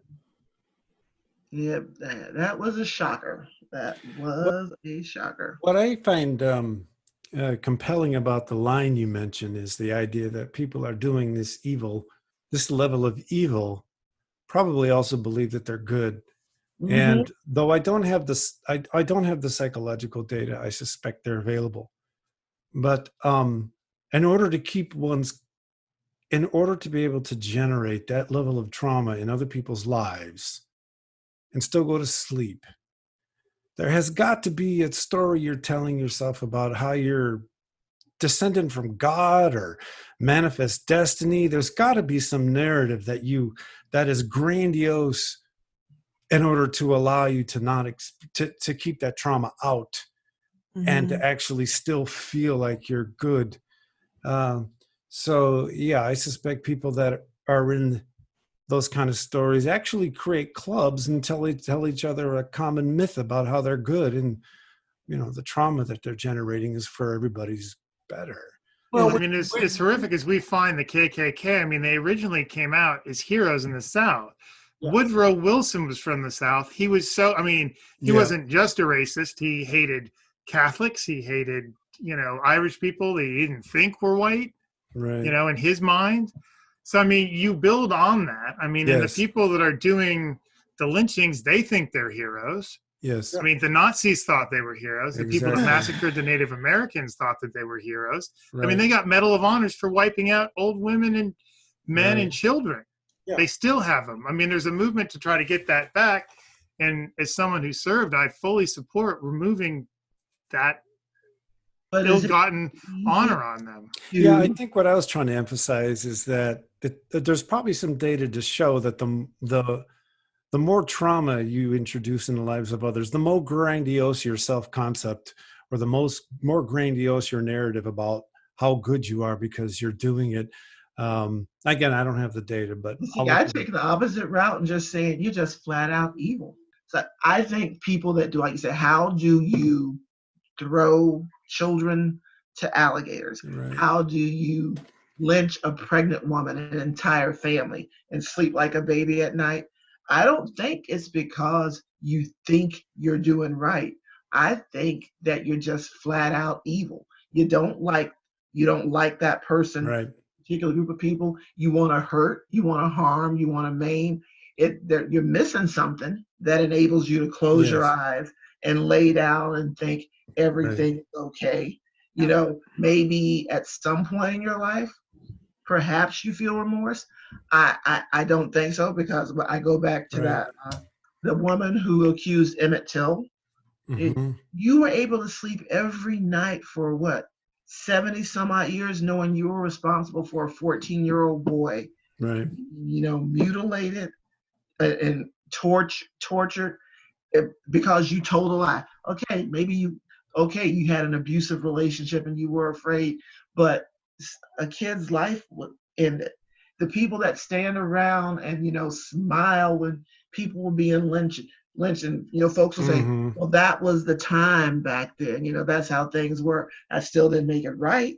There's such a thing as right and wrong. And all this stuff that's going on now, like wanting to change the name of the Washington Redskins, and people are getting all up in arms. I didn't know.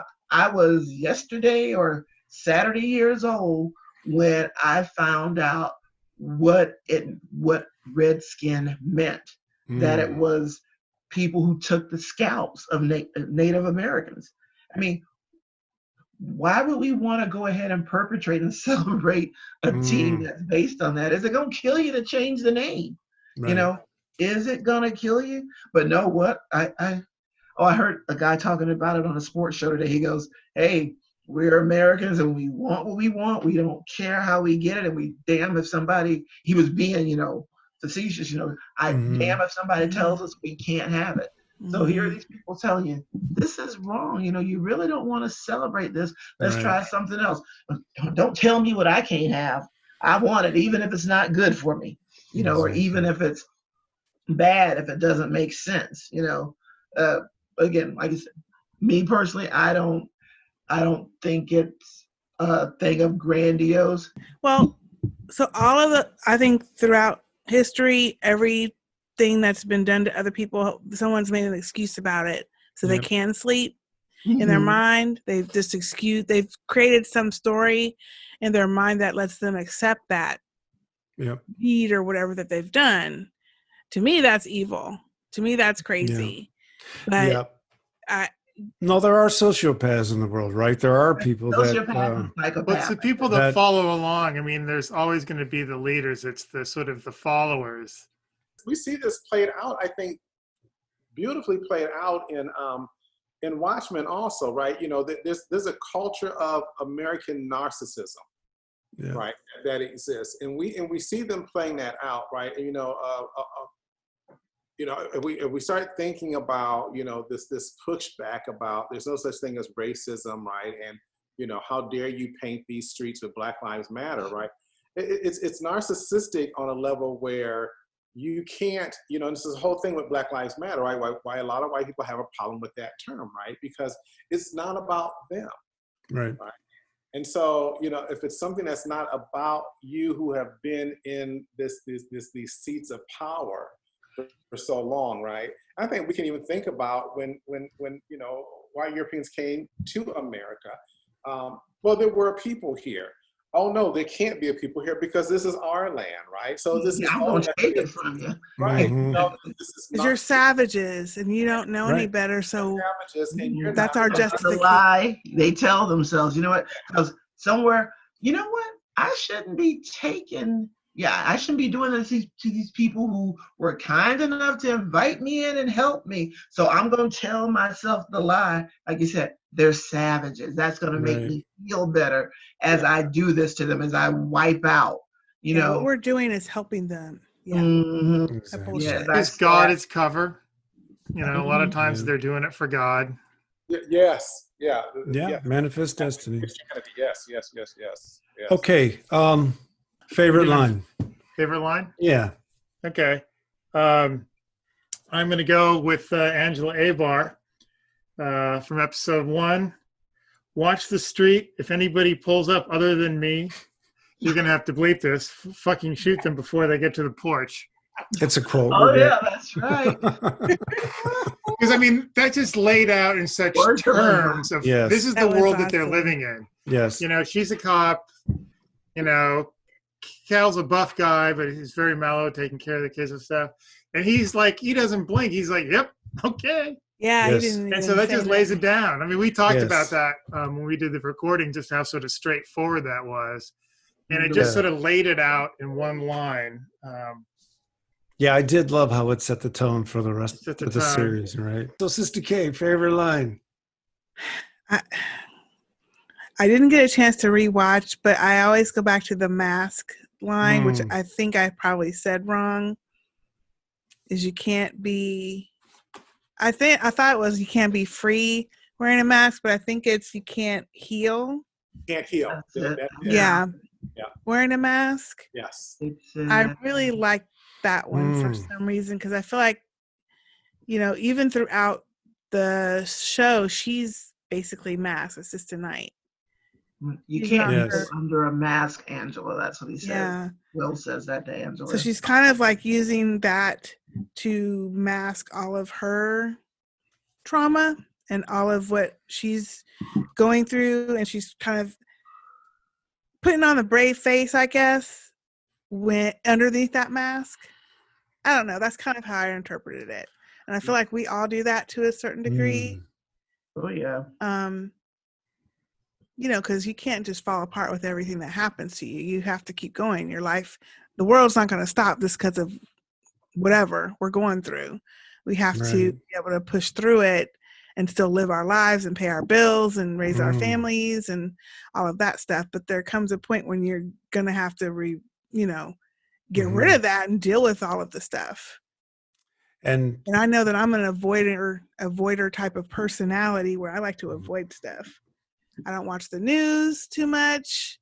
I want to watch happy things, especially lately, Yep. because it's just too much. And for that line to come from him, given the story we had just witnessed, I don't think there's another character that could have given that line the credibility that his character did, right? Because he did it too. Yeah. Exactly. He was speaking from experience. Yeah. Right. Real under a mask. And I did it. He's basically saying I lived my life. And many masks, Yes. basically, sexuality. So Yeah. It cost him hugely. It cost him his family. It cost him everything. How he He doesn't get identifies. to be himself until his latter years, if he's even now, being himself. It's almost like they're going to have to learn together. Well, it's like he's telling her, don't do what I did. Mm-hmm. Take that mask off now. Deal with it now. Don't wait until you're 80 Otherwise, or 100. He was 100 and something. Don't wait until this long and lose everything that you loved in order to find yourself or show yourself or whatever.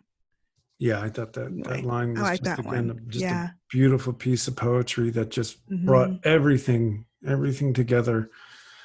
My favorite line is more of a conversation, but it occurs in the car between Laurie Blake and Angela Abar, and Petey's in the back seat. And Of course he is. And Laurie says people who wear masks are driven by trauma. With Sistah Knight sitting there. And then Laurie says, Petey, tell him about my trauma. And he says, really? And he's like, really? Yeah, tell him. And he tells the story. And the acting is just so flawless. You see Laurie, you can see the story bothers her. And she's not wearing a mask per se, but she has a psychological mask that her sarcasm is her mask, right? Her sarcasm is her way of keeping everybody away from her trauma and not talking about her trauma.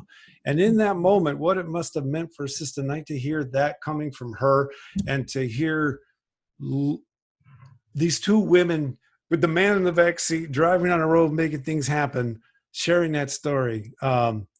I thought it was very powerful. And what I love about the writing on all these lines, as I never felt like I was being read to. Every line felt like it was appropriate. It emerged spontaneously out of the context they were in. It wasn't forced. The acting was so sublime that it just all felt like just a bunch of people having a fantastic conversation. So final question. Which character do you think you are most like? And we can have fun here. We don't have to be, I'll start this one off unless anyone has a real. Go ahead. So this is not who I want to be. This is me watching the show and looking at where do I fit in? And I'm definitely Petey, right? I'm Agent Petey. I wrote my dissertation on all this stuff. And I'm not asserting a form of masculinity that's over the top. And I get to be Lube Man. How cool is that? I'm just saying, it's kind of a funny answer, but at the same time, So Scott, does this mean at the next Sistah Speak reunion you're going to show up in your Lube Man outfit for everybody? Yes. Of course I am. And ain't no one going to catch me. Awesome. So someone else, which character are you most like? Wow. I'll go. I'm definitely not exactly like this guy, but I'm probably closest to Wade Tillman, aka Looking Glass. There's a lot of stuff that I'm not necessarily how I appear. I'm doing a lot of analysis of what's going on in people, and I may not look how you think. And I only wish that I could, do the Rorschach breakdown, but I do like some of the analysis of situations. And I just couldn't find anybody else that I came close to fitting with at all. Do you have stock in Reflectitine? No, but I did work in tech. There you go. In software development back in the day. That's awesome. Who's next? if you ask my family, I'm probably most like Dr. Manhattan, all knowing. They're thinking I'm all knowing, That's a good. all powerful, everywhere, There you go. wanting to control everything. Um, Probably though, I would probably say maybe most like Lori, that sharp tongue, using using humor, Mm-hmm. not so much as a defense, but yeah. I I'm a fan of sarcasm. I like to say I'm fluent in it. Um, yeah, I liked her whole the way she carried herself. She was confident, but yet, she has her moments. I mean, remember, she's on the phone talking to this guy, a couple in a whole other, uh, millions of miles away. Still pining for him. Yes. Yeah, we've all been there, right? So, Yep. Who doesn't want to be Sister Knight? I mean, Right. badass, kick ass. Who's Byron? Oh, well, mine, I've given this, we come up with a new name. I think most Angie Will. Angie Will. Angie Will. Okay. I had to put them together because, for me, in all seriousness, again, for me, it's this notion of coming back and I came up with that because of the, that episode where, where she's, dealing with with the nostalgia, right? Mm-hmm. And we see her sometimes with the editing, it's her instead of him, right? And so for me, it just reminds me so much of how I'm always trying to deal with, since both my mother and father are deceased and my grandparents are gone, but always trying to understand and deal with this notion of Black trauma in the United States, right? And just always trying to piece together all of their stories. My grandparents, who I knew both well. I never didn't know my father's grandparents, but I know these stories. But I knew my mother's father, stepfather, mother, and stepmother, right? And I know those stories, but I always wonder, what was it that they had to deal with, right? And I think that's what we get with that combination of Angela and Will, hence the name Angie Will. That there's always this struggle in trying to think about and trying to come to terms and trying to navigate and negotiate these stories, right? This past, this origin, and what that makes you in a present time, right? So in other words, I feel like Angela, who's always kind of, who I think I think she really is always grappling with this past, right? In these traumatic events of her past. And then when she gets to see it through her grandfather, right? Through her grandfather's memories, it complicates her life even more, right?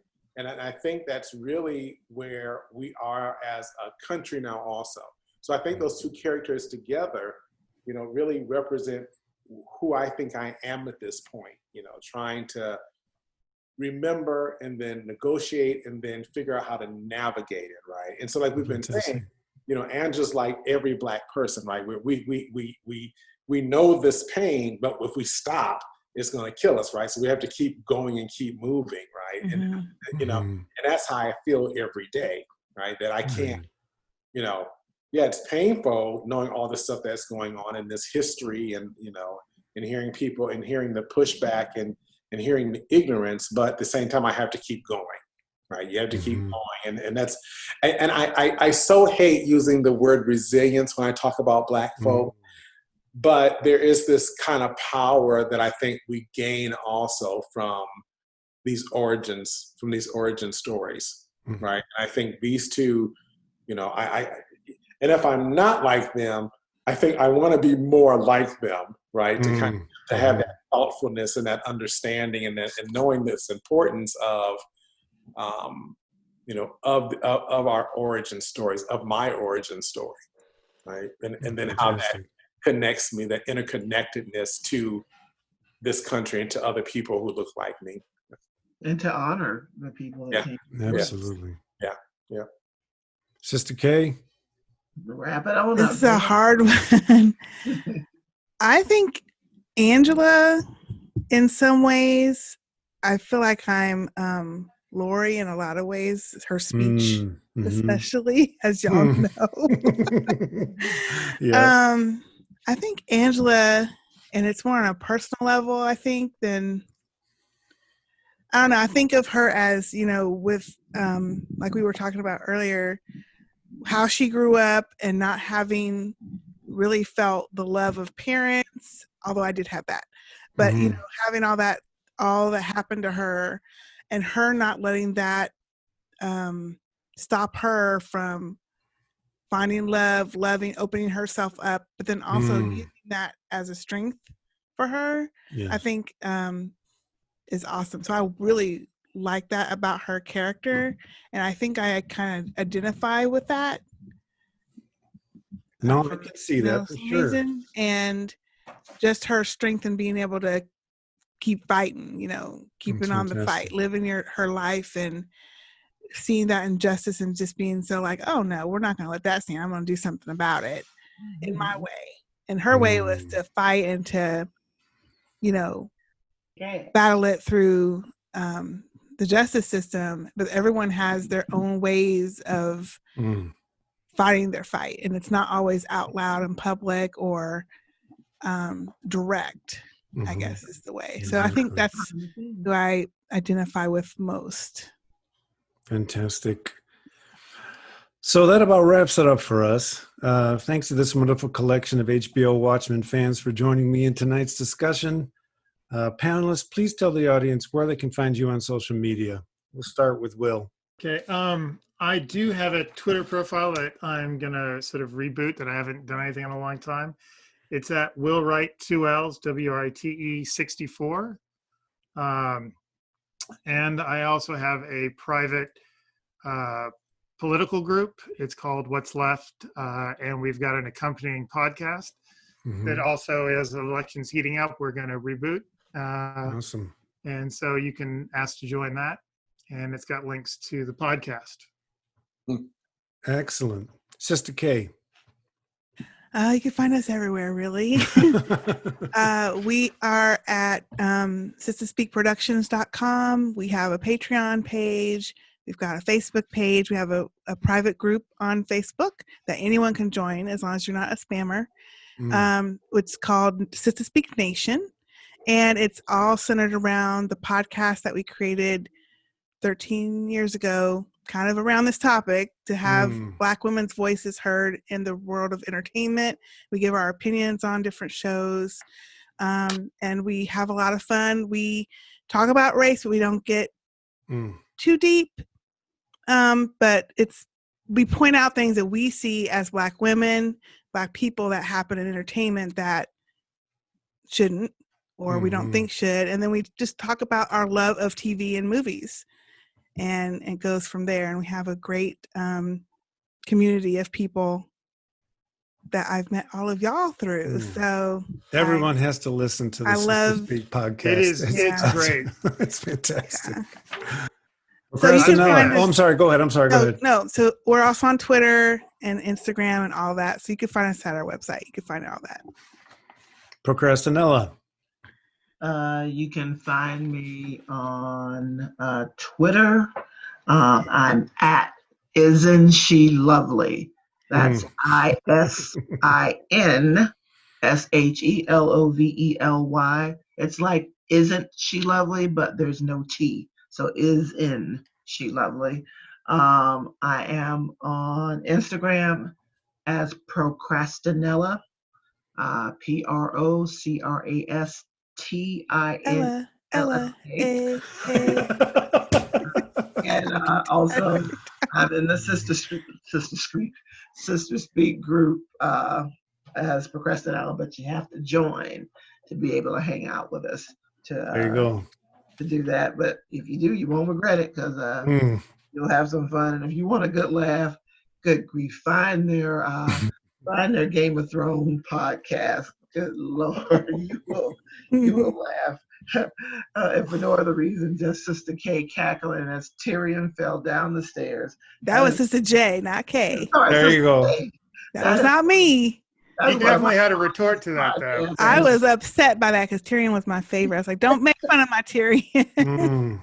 Oh, I would have kicked him down the stairs at season 8. Damn. That's right. By the end of season 8. Oh, well, by the end of season 8, yes. Yeah. I wanted to kill them all at the end of season 8. Yeah. And I was granted the title Sir Zombie Scotty. That's right. Just to speak nation. You were. House Silver Fox, don't forget. Oh, well, I can't.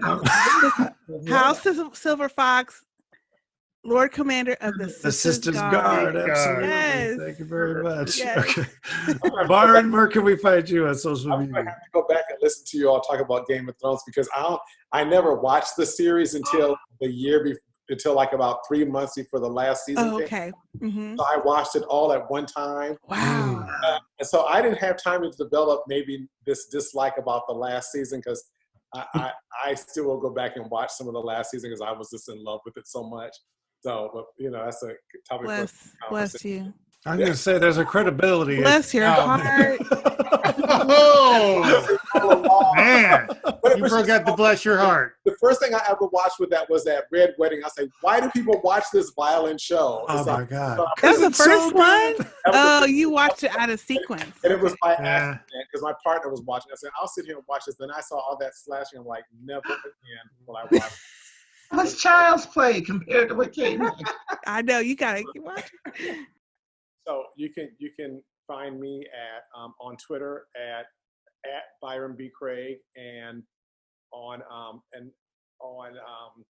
Instagram at with Byron Steve, and then also my faculty bio at Illinois State University in School of Communication.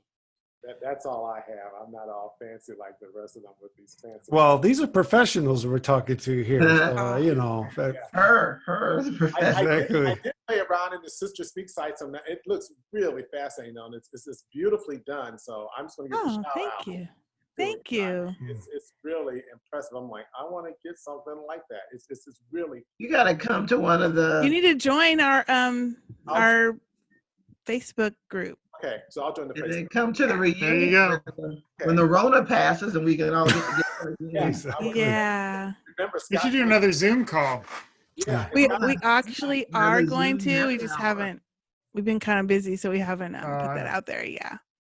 So you can find me on Twitter at Jordan Jam Party, JordanJamparty. You can also find me on the Department of Psychology webpage at Illinois State University.